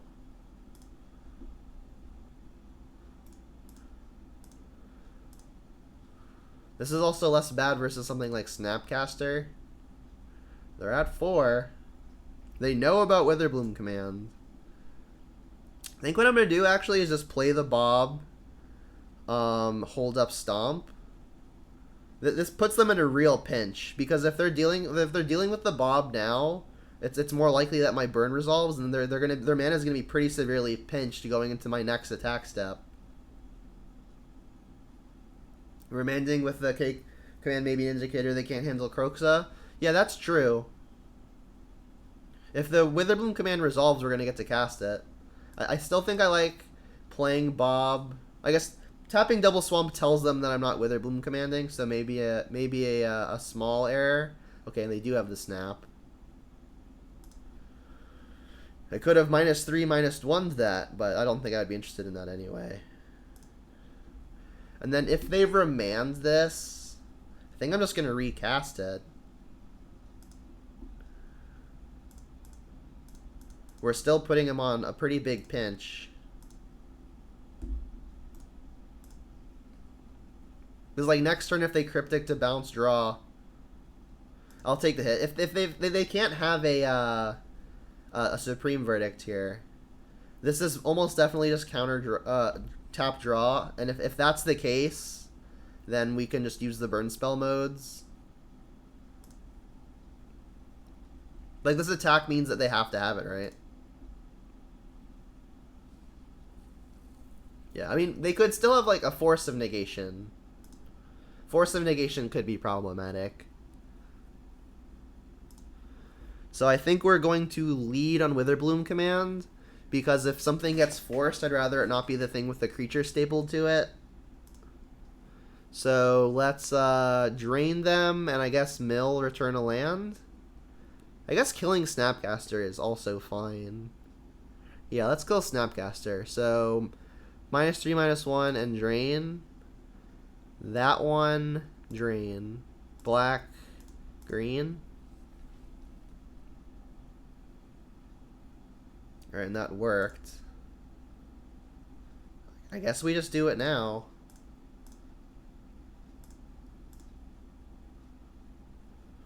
They could force this. Sure, alright. So we're playing against Jeskai. I like the Ashioks for Snapcaster and all the searching reasons. I like the Spell Bombs.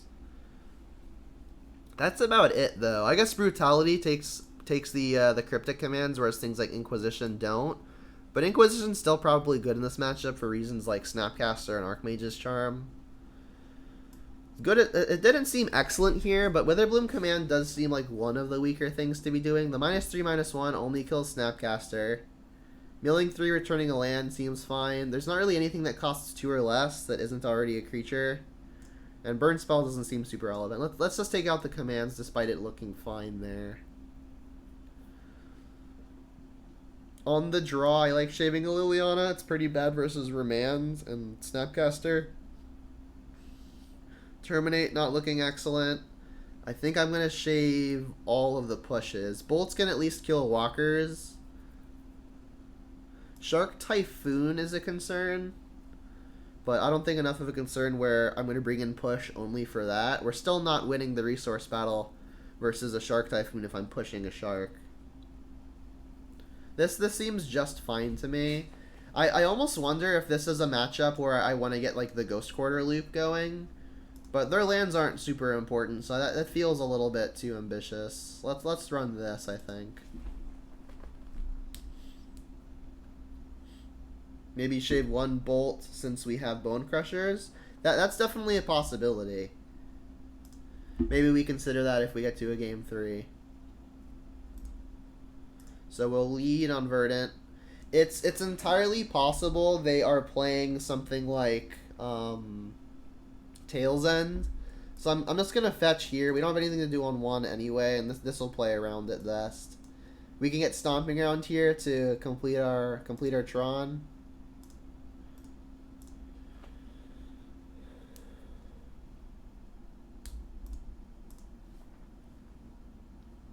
And I guess I should just slam the Ren and 6.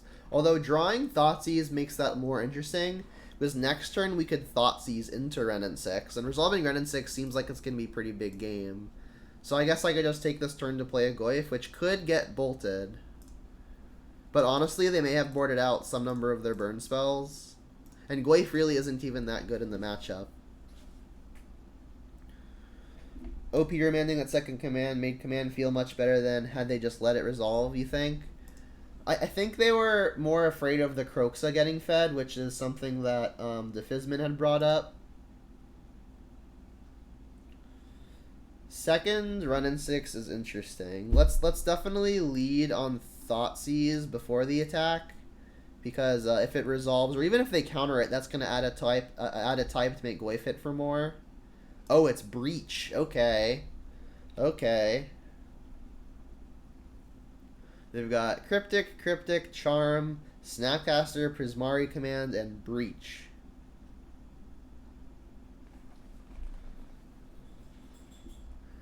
Taking Charm now means I get to resolve the Ren and 6. This doesn't have a counter mode, right? Like counter spell mode? It doesn't. So if I am trying to resolve the Ren and 6, which I believe I'm interested in, I should take Charm here.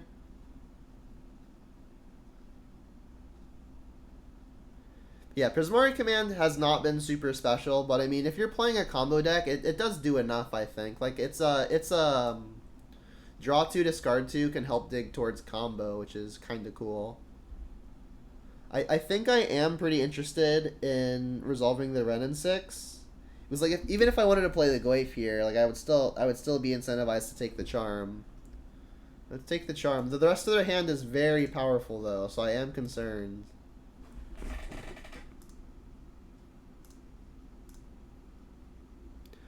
I guess I should technically attack first.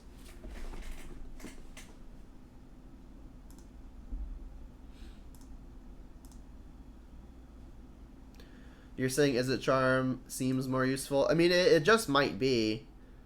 Like the 2 damage, I guess the 2 damage on this one can go face. I mean, I guess like destroying an artifact is the more relevant mode, but even the Spell Pierce mode seems like it'd be good, and it all costs 1 less mana. So yeah, I think I would agree that Izzet Charm is better. I can't say for sure though.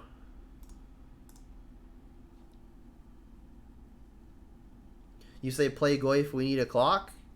I think we need lands too. We want to start double spelling.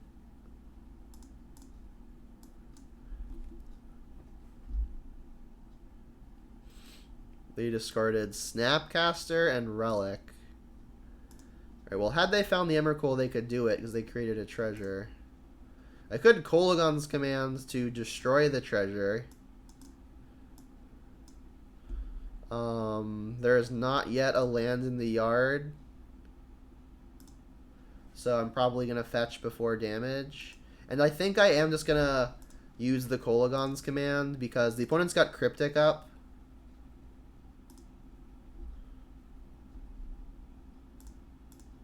So I think we're just gonna get a tapped duel here. Is Blood Moon a consideration? It doesn't look like it. Although maybe playing around it is just free, so I should do it anyway. It does feel kind of free here. And I guess Forest is going to be more important because then I can cast Goyf and Renin 6. But I guess we have Renin 6 in play already. Black lets us cast Kolaghan's command. I think Forest is probably more important. Alright, and then after the damage is done, we can get our land.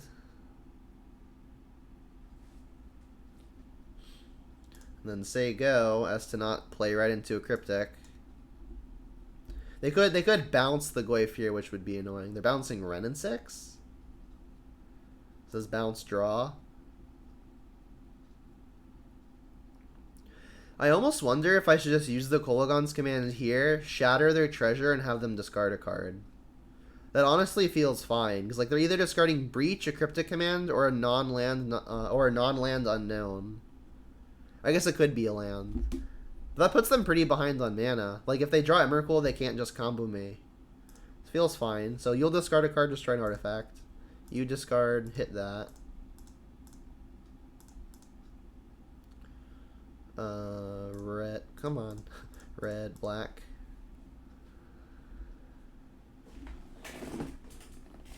The thing I think about the thing about playing another Goyf here is we already know that the opponent has back-to-back Cryptic commands. So like tap drawing, Snapcaster, tap drawing is already going to buy them a crap ton of time. So I think the way to best overwhelm their Cryptic commands is to find lands to try to like actually overwhelm them with spells and get through Cryptic commands that way.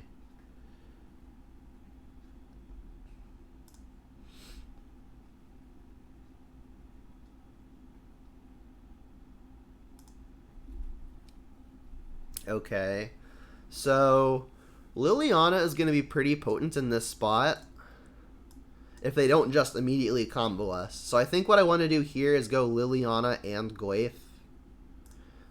I can get Swamp to play around Moon further.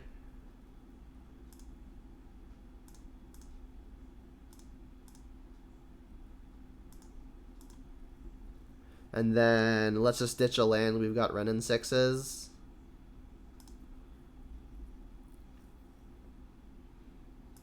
Alright, so if they've got the combo, we're dead. But I don't think there was a good way to play around it here. Alright, they don't have it. Unless they're planning on end-stepping it for whatever reason. Let's ditch a Bonecrusher. If they counter a Renin 6, I'm going to want the other one to resolve, I think. Chun's in this economy for sure. Whoa, when did I see a surge in viewership? I didn't even notice. I looked at like I saw 10 and all of a sudden it shoots up to 34 without a raid. That's insane. Welcome everybody.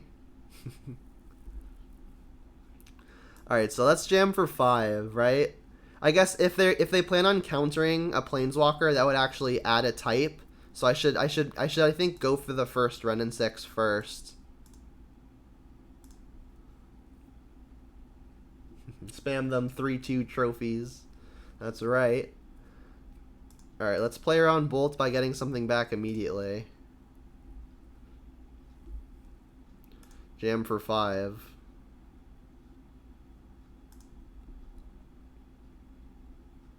Snapcaster Charm, perhaps? I guess they could dig for it with Prismari command. That doesn't seem great, though. Yeah, they're going for a draw, too. They're digging for combo, it looks like. I could stomp this out of the way, but then I'm not playing second Goyf. And at this point, it feels like I just want to play second Goyf. I'm dead in the air no matter what. Like, I can't sack 6 permanents and stay alive. Like, I don't have an air blocker, so I would take 15 anyway. Their last card is Breach, so they're digging for exactly Emrakul.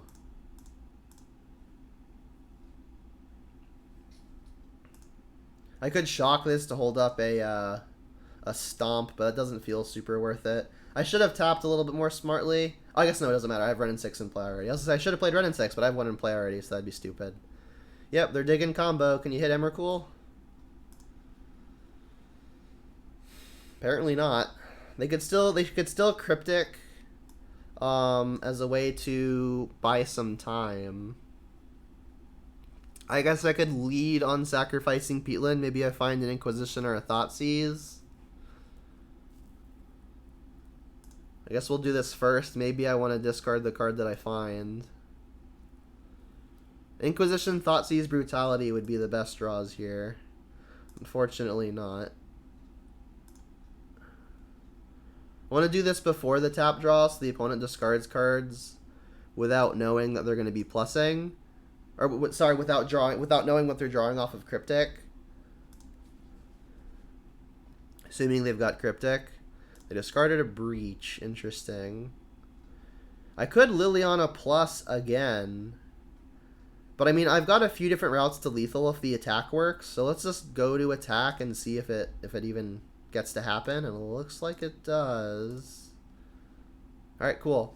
So what would get to happen here is we're already just lethal, right? These are 6 apiece. Yeah, we're already just lethal. I was gonna say like we could ping them down to 1 and then go for the ping again, and if the other Ren and 6 gets countered, we could just stomp in response. So we had lethal a few different ways as long as we actually got to connect. Oops.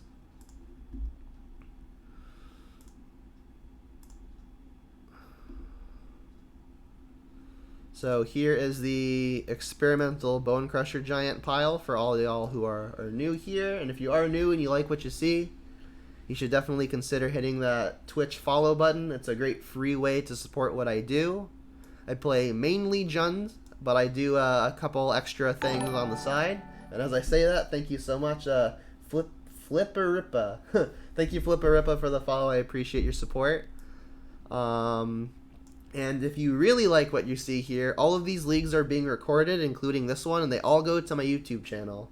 This is the 85th Modern Jund League going to my YouTube, and you can find all of that linked to my Twitch channel in the description, and you can also just search for my name, which is in this little area right here under my head. You used to play Jund and Rock? Good to have another rocker around. Not just humans and Amulet. I love Amulet. Amulet is fun. I used to play Amulet a hot minute ago. Yeah, this hand's good. They have mulligans. We're gonna get Overgrown Tomb with this to pair with Mountain, then maybe we can get Ren and 6 going. Doesn't look like we're gonna need the Bolt for early interaction, which is nice. Can I get an Inquisition or a Thoughtseize? No. Bummer.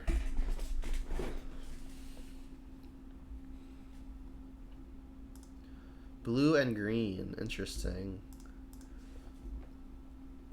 Both basics. Could get Remanded or Mana Leaked here. But I think I'm just gonna jam the Ren and 6. Having another land is nice too. We can jam Liliana next turn if this doesn't work.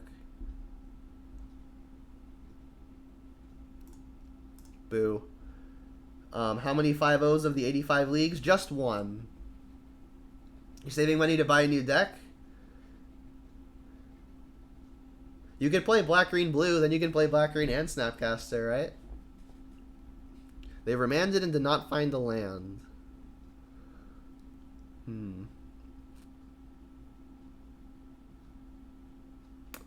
Well, I guess I could just try to slam the Liliana. I could also just try to slam the Ren and 6 again. I think I'm going to go for the Liliana over the Ren and 6. Reason being is if I draw a discard spell next turn, I can actually guarantee get a Planeswalker into play. Whereas if I go Ren and 6 here and I get remanded or countered, next turn I can't even guarantee sticking to the Liliana. So I think Liliana probably better, just because, again, I could draw a discard and make the Ren better. But it resolves anyway. Cool. Let's ditch Kroxa. I may need the Bolt to kill like an Ice Fang or something. How many Jund 5-0s, which is the 3-2? I think I have 3-2'd or better in the 85 leagues, well, obviously 84 because 85 isn't done yet. Out of the 84 leagues already posted, I think I've 3-2'd or better like 60 times.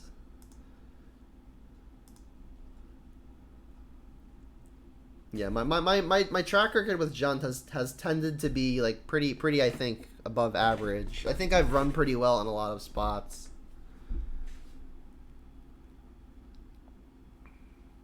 They are continuing to miss lands. So I'm just gonna continue plussing. I'll ditch I guess a Goyf. I want the opponent to discard before they know whether or not they're gonna want to counter this Renin 6. Although I am going to want to play a land if the Renin 6 isn't countered. But I mean, I've got the Witherbloom command to get back a land and then play land anyway. So yeah, let's actually just ditch the land here. And then if they counter the Renin 6, it's unfortunate. I can't play anything else.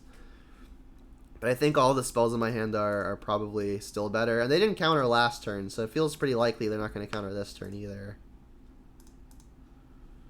And then here we can get... Has to be a green source. Let's do Stomping Ground. Get some pressure into play. Yeah, Jund is definitely one of the more expensive decks to get into.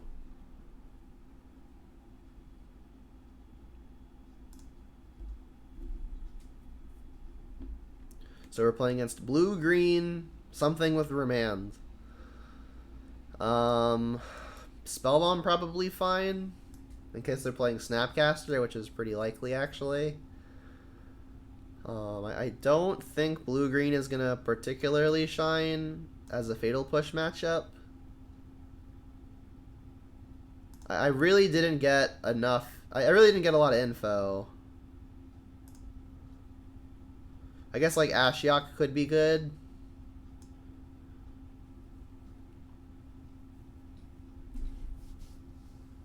Oh, I have seen the foil Mystical Archive Inquisitions. They look pretty sick. Those are cool.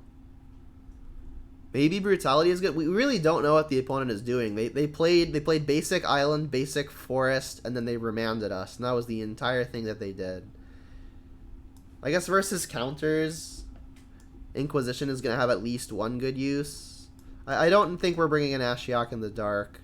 We effectively don't know what they're doing at all. Like, we could guess, but the things that I would guess at, which would be, like, just blue-green X mid-range, Ashiok isn't even that great. Like, I guess I would be most upset if they're playing 4-color control, and I don't have the Ashiok for that, because shutting off fetching versus Omnath is actually pretty relevant. Alright, let's just cut 2 from here and call it a day. Versus blue and green, maybe Terminate isn't that good, but I have taken out Fatal Pushes, so we could be soft to big creatures if I do this. It is a risk. Witherbloom doesn't seem like it's going to be insane. Let's just run this, and then hopefully if we get more information, we can make better decisions for Game 3. Screw it, bring in Ghost Quarter in the dark. Defizman says -1 Terminate, -1 Bolt. Well, I did half of those things. 1 land. I think I'm going to mulligan 1 land. We do have a Thoughtseize and we're on the draw. I think I'm going to ship, though. Our hand needs a lot of lands to really get turned on. This is better. Keep. I think I am actually just going to bottom the mountain. Like, the 3 lands that we have don't cast Liliana anyway. I also don't think I'm discarding Liliana. So I'll keep the forest because that completes the colors. Then I'll go Black Leaf Cliffs into Inquisition on 1. Finally know what the opponent's up to. Ooh, that's a good one. We don't have a fetch land to combo it with. Alright, what you got?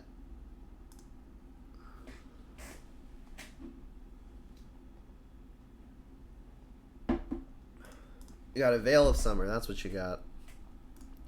Screw that card. So dumb. Renin 6. Can we draw a fetch, please? Can we draw a fetch, please? Not quite. Well, I guess I'm just getting Brutality. This could be a window to get my own Renin 6 down. But versus more Veil of Summers, Brutality gets a lot weaker.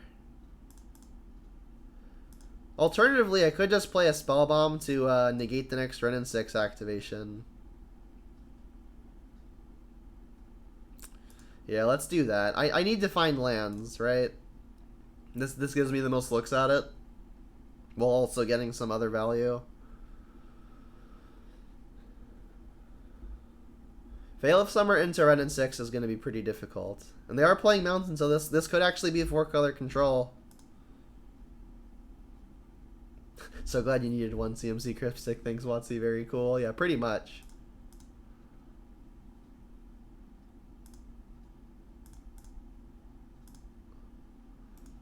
Can we draw a fetch land, please? Then I could Thoughtseize into Renin 6 of my own. There are 8 fetches in the deck. I mean, that's okay.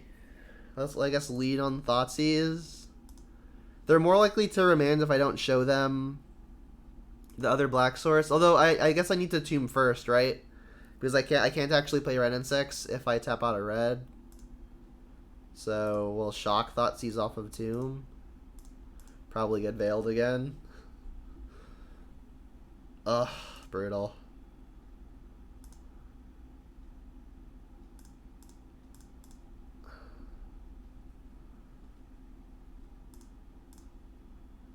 Could minus on their Renin 6, but I really don't feel like letting my Renin 6 get bolted. Like that. You got another one? I guess they could just use their Renin 6 now. This at least made them use a bolt. This is, as we would say, go. This is going not super great, as we would say. They shocked and passed. Well, they've got Cryptic mana up. Black Source is weird, though. 5-color Niv typically doesn't play Cryptic Command, right? I guess I could just Brutality, take an instant or sorcery. Them discarding a card doesn't seem like it's going to be very good. It's just buy back a land. You got Veil number 3? You got Snapcaster Veil, maybe?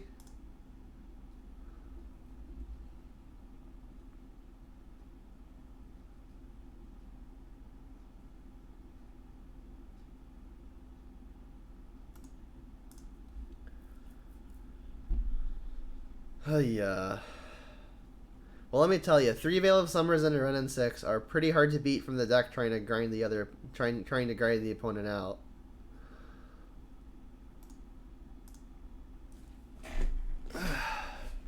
Who was it who said Jund in this economy? You may be right. They don't have another land, at least.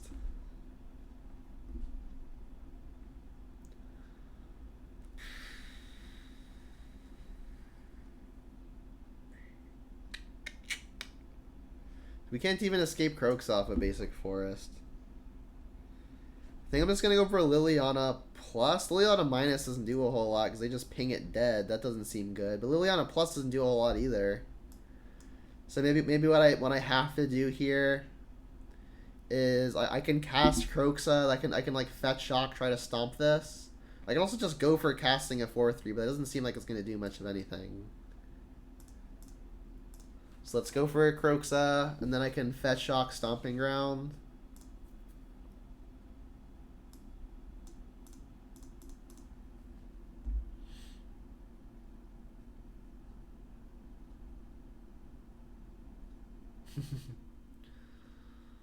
We had another Renin 6. Alright.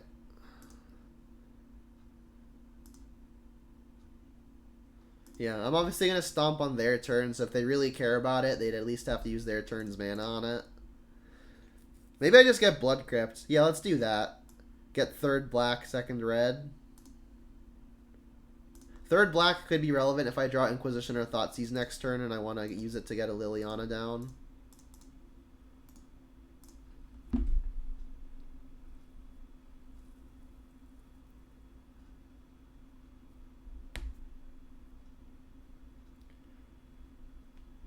The opponent would have 2 cards in their hand. The Veil of Summer didn't draw a card.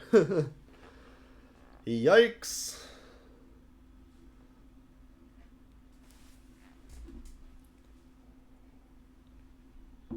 You're not a real Jund player if you don't complain about Veil of Summer at least once a league, right? Bounce it and draw. Yeah, that's pretty strong, not gonna lie. Ketria Triome. So as far as we know, the only thing they're not playing is white. I guess we're escaping a Kroxa. This is probably our only window to do it.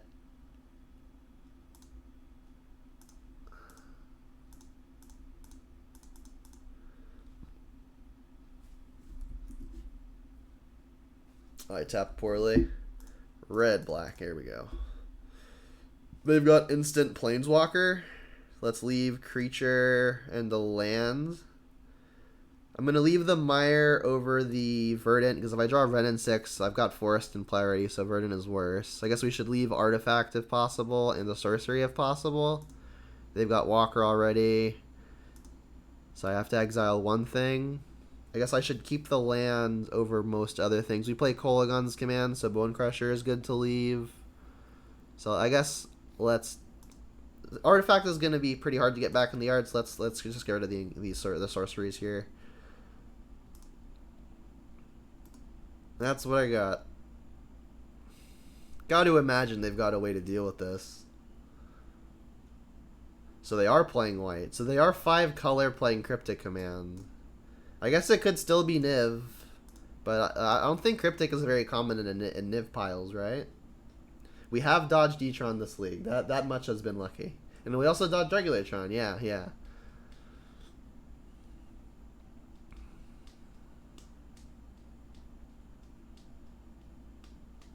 This is like Bring to Light for 4.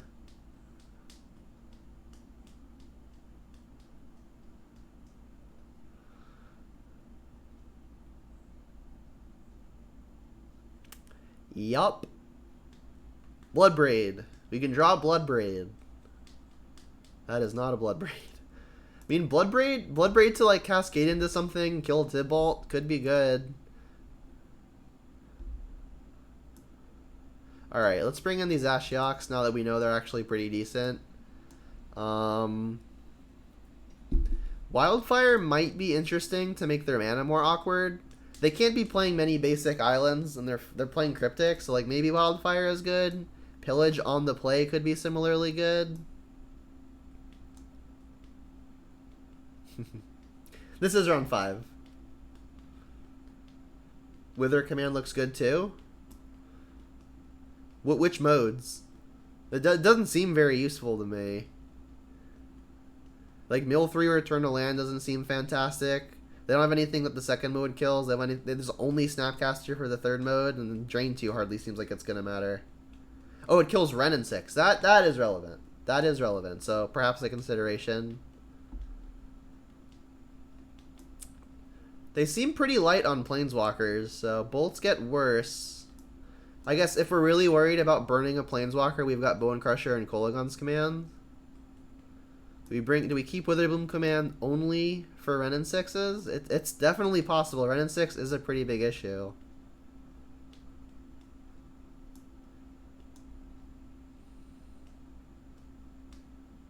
We need 3 more cuts here. Against all the counter magic, I like the Kolagon's commands because they're instants. I think I'm going to shave Liliana's. They're pretty bad versus all of the ridiculous multi for ones, including Snapcaster, Cryptic, Bring to Light. This seems fine. What do y'all think? Maybe this is the matchup for the Ghost Quarter loop? They're about to hit the unlock the secret 6th round versus Etron. Yeah, seems realistic. I wonder if this is the Ghost Quarter matchup. Like, they might be playing... They might even just be playing the enchant lands. So, I mean, while we do use a land to kill a land, and like kind of time lock ourselves, we could hit a Utopia Sprawl with it and decelerate the opponent. So I guess we're cutting a land then. Probably, I guess, second Overgrown Tomb. We could probably pretty safely cut a basic here. Make it a swamp. They're not playing like paths or anything to draw them out. Yeah, let's do this. Maybe we finally have the Ghost Quarter be relevant.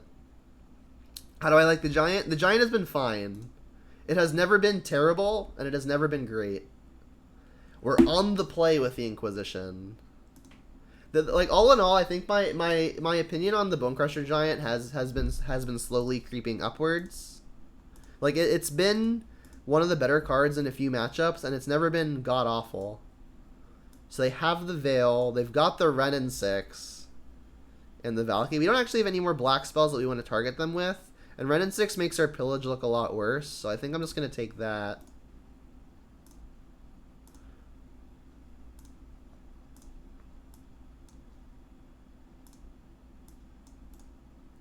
They go Wooded Foothills Pass. We drew a land. That's a fetch lane to combo with our Ren and 6. That seems good. We can get, I guess, Overgrown Tomb here. I guess we got Peatland, so Stomping Ground may be better. Yeah, Stomping Ground, say yes. Deploy Ren and 6. Get back our land. Alright, this is going better. We were on the play with the Inquisition as opposed to on the draw when we get Veiled.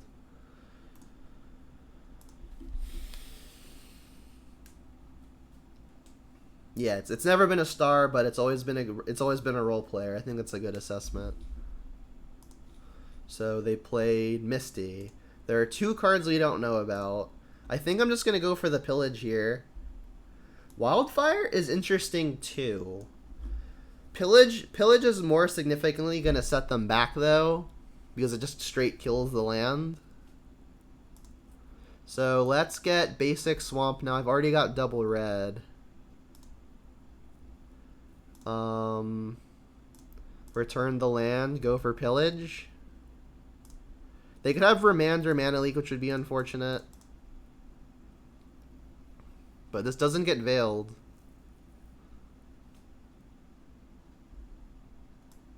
They're floating the red? Sure. Alright, that feels like a mini victory. This would be a lot less good if we didn't also have a Planeswalker in play. They're shocking. Interesting. Nice Veil, opponent. Yeah. Helix. Okay, that's fine.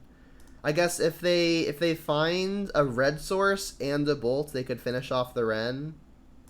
But it has to be both of those things because we know their hand. Okay, so they could just cast a Valky here, but then our Ren and 6 gets to ping it, so that doesn't seem great. I guess they didn't get a black source. They found the bolt and the land? Jeez. That's pretty absurdly lucky. And they still have the Veil for the Thoughtseize. I guess I could Peatland. I could kill this first. Yeah, let's still go for the Thoughtseize, I think.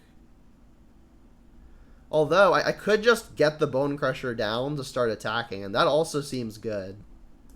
Yeah, let's cast Bonecrusher.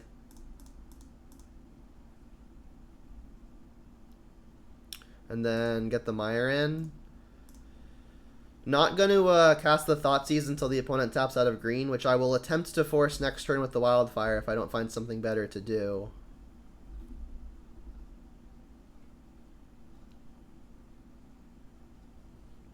Maybe hitting a blue source could be relevant because it puts the opponent farther off of Cryptic Command. Alright, so again we know their entire hand. So I can, in the first main, use the Wildfire, but I guess now they've got access to another green source.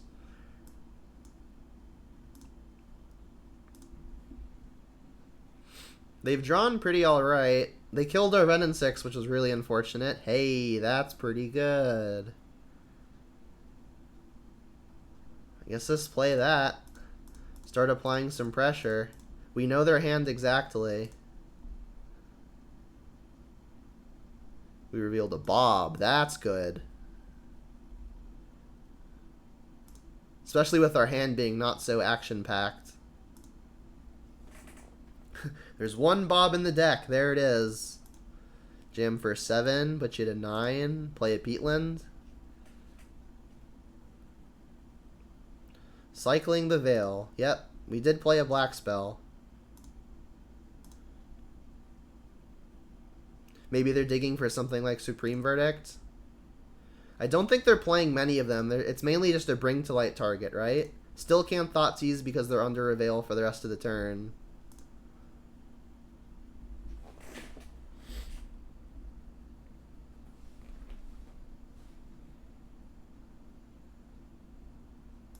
Did you hit it?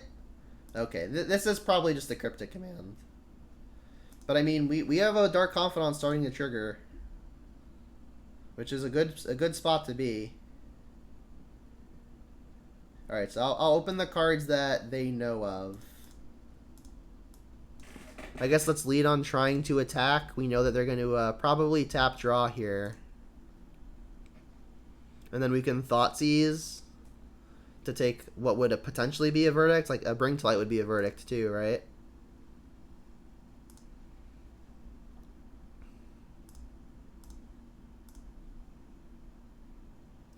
So their hand is Wrenn and 6, Valky, Remand, and a Triome. I mean, I'm not super concerned about any of these. I guess they could eventually just cast the Backside of Valky, but if they use their entire turn to cast Backside of Valky, that's the turn that I'm winning. Remand cycles, but if I just don't cast a spell, that's probably fine. The Wrenn and 6 kills my Bob, so I guess that would be the reason to take the Wrenn and 6. Yeah. And then I could just Wildfire now to continue making their mana awkward. Maybe I can take them off of black. Let's see what I draw off of it. If we hit like a Wrenn and 6 or something, I'll probably want to resolve that to just like diversify what I've got against a potential verdict. So should I play the Tarmogoyf here?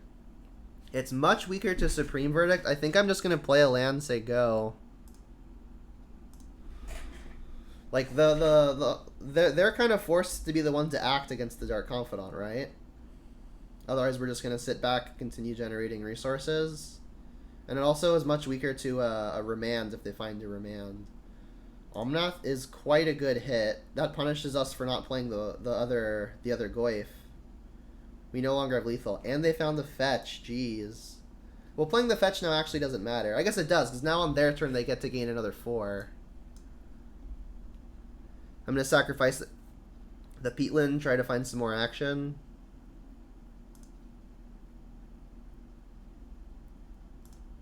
We've got a few good draws here. We took out lots of our ways to immediately kill an Omnath. We revealed a Bloodbraid. That's good. I guess let's jam it.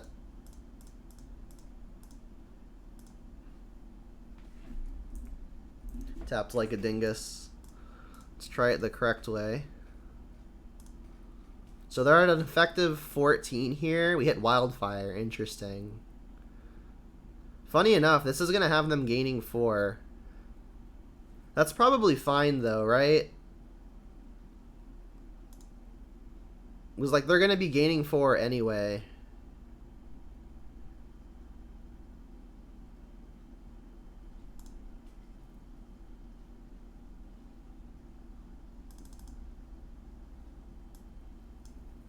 Like, them making the mana here doesn't seem particularly relevant.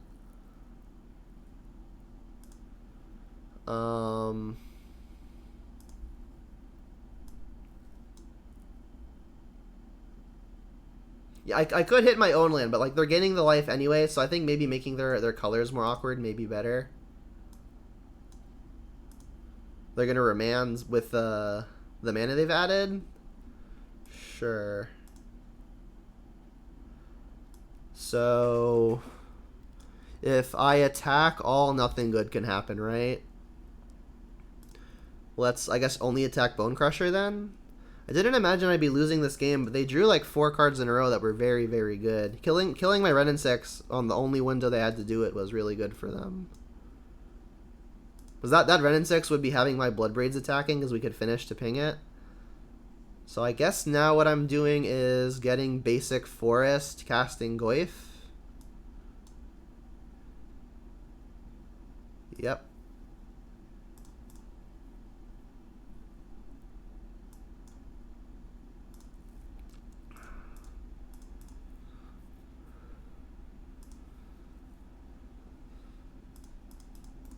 Alright, that's what I've got. I need you to stop drawing hot, please.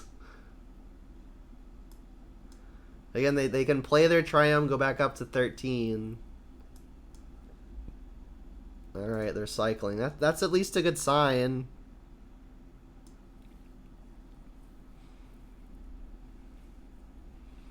Like, their hope now might just be that the Bob kills me.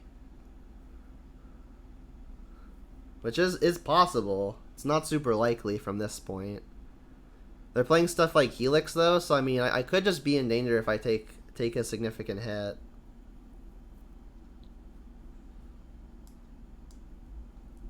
This is a Tef. Yep. Bounce that. Yep. So that's going to turn off the cascading, right? Mountain. Kolagon's command. So we have an attack for 9, which means that if they don't block, we get to just kill them, assuming no force and blue card is the 2 cards we don't know about. If I cast the Bloodbraid, what happens? We can't cascade, but if they block here, they get hit for 5, 8, 10. That's 1 off. I should probably still go for it. It was like they have to make the trade or they just die. So they might try to like keep their Omnath alive. You're saying I can kill Tef and then Bloodbraid? This is also true, but then I can't kill Omnath if it goes poorly. Like, I can cascade, but like, what are the good hits? I don't have any hits that kill Omnath because I took out the Terminate, I took out the pushes, and there are no Lilianas, right?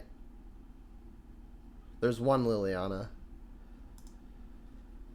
I think it's higher upside if I just go for the kill, which would be casting the Bloodbraid now, just like as a haste creature. Because if they block Bonecrusher, they take 5, 8 plus 2 is 10. So if they block actual anything else, they just die.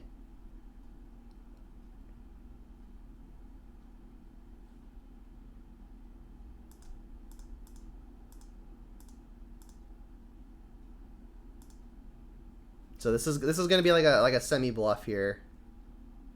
Can't cast whatever it is. What would it have been? A Goyf, that doesn't really help. And I'm not gonna play the land yet because I don't want the opponent to know that I've got access to that line. So I'll attack the opponent.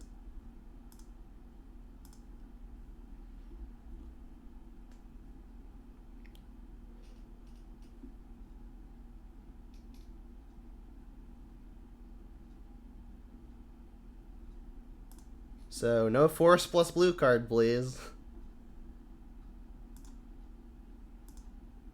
Target player discards a card, 2 to a target. You, black, red, +1.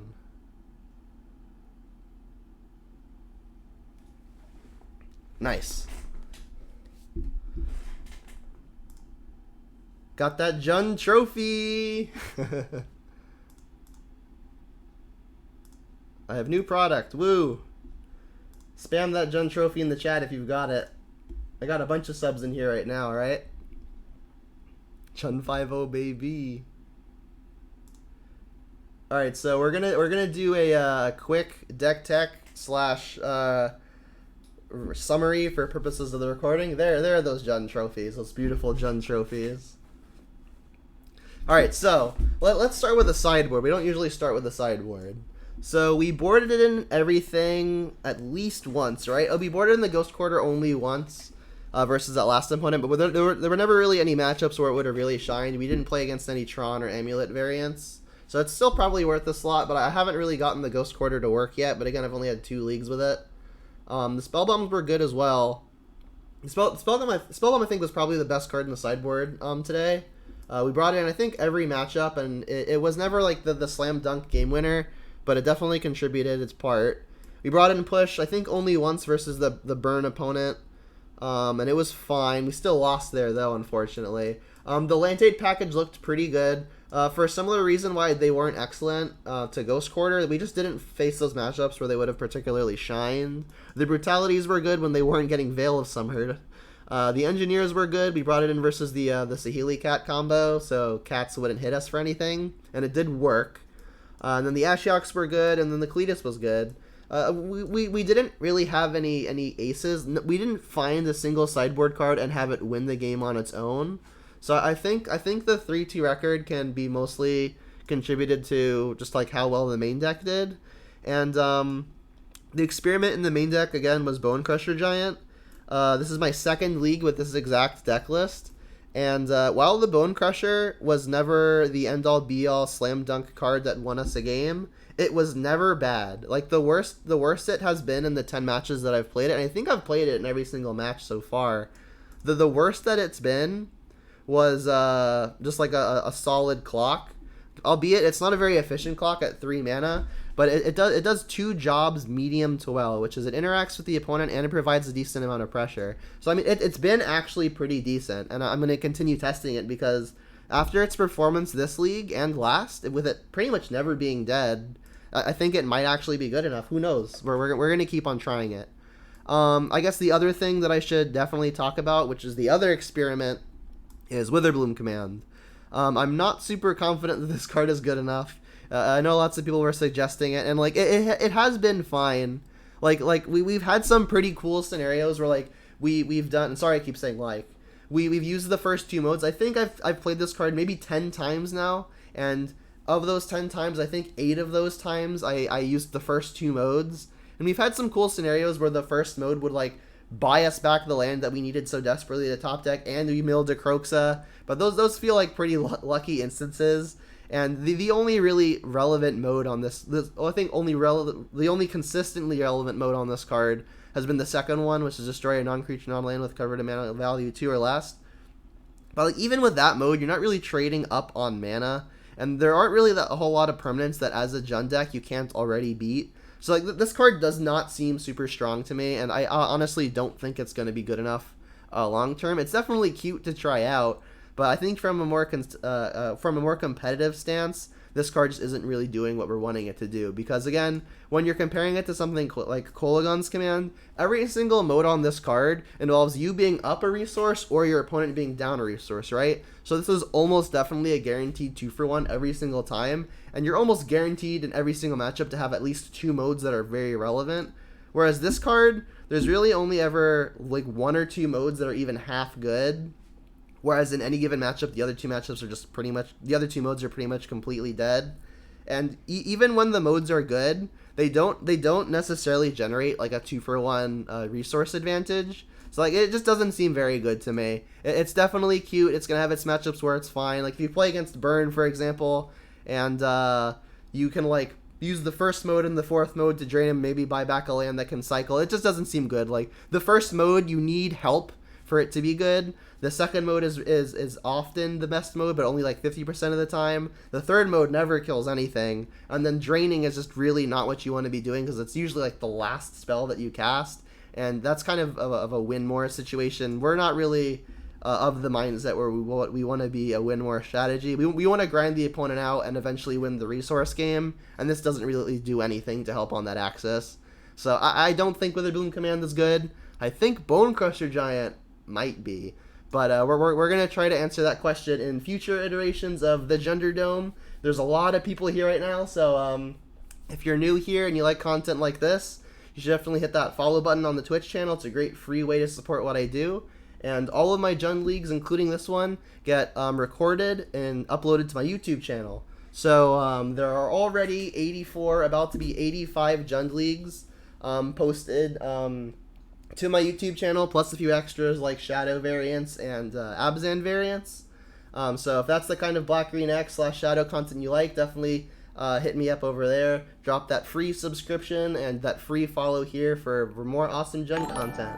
So Severun, thank you for the follow. I appreciate it. So that's going to be it for this recording. I'm going to stay on the line afterwards to talk some Jund. But for those watching on YouTube, thanks for watching, and until next time, Jund them out.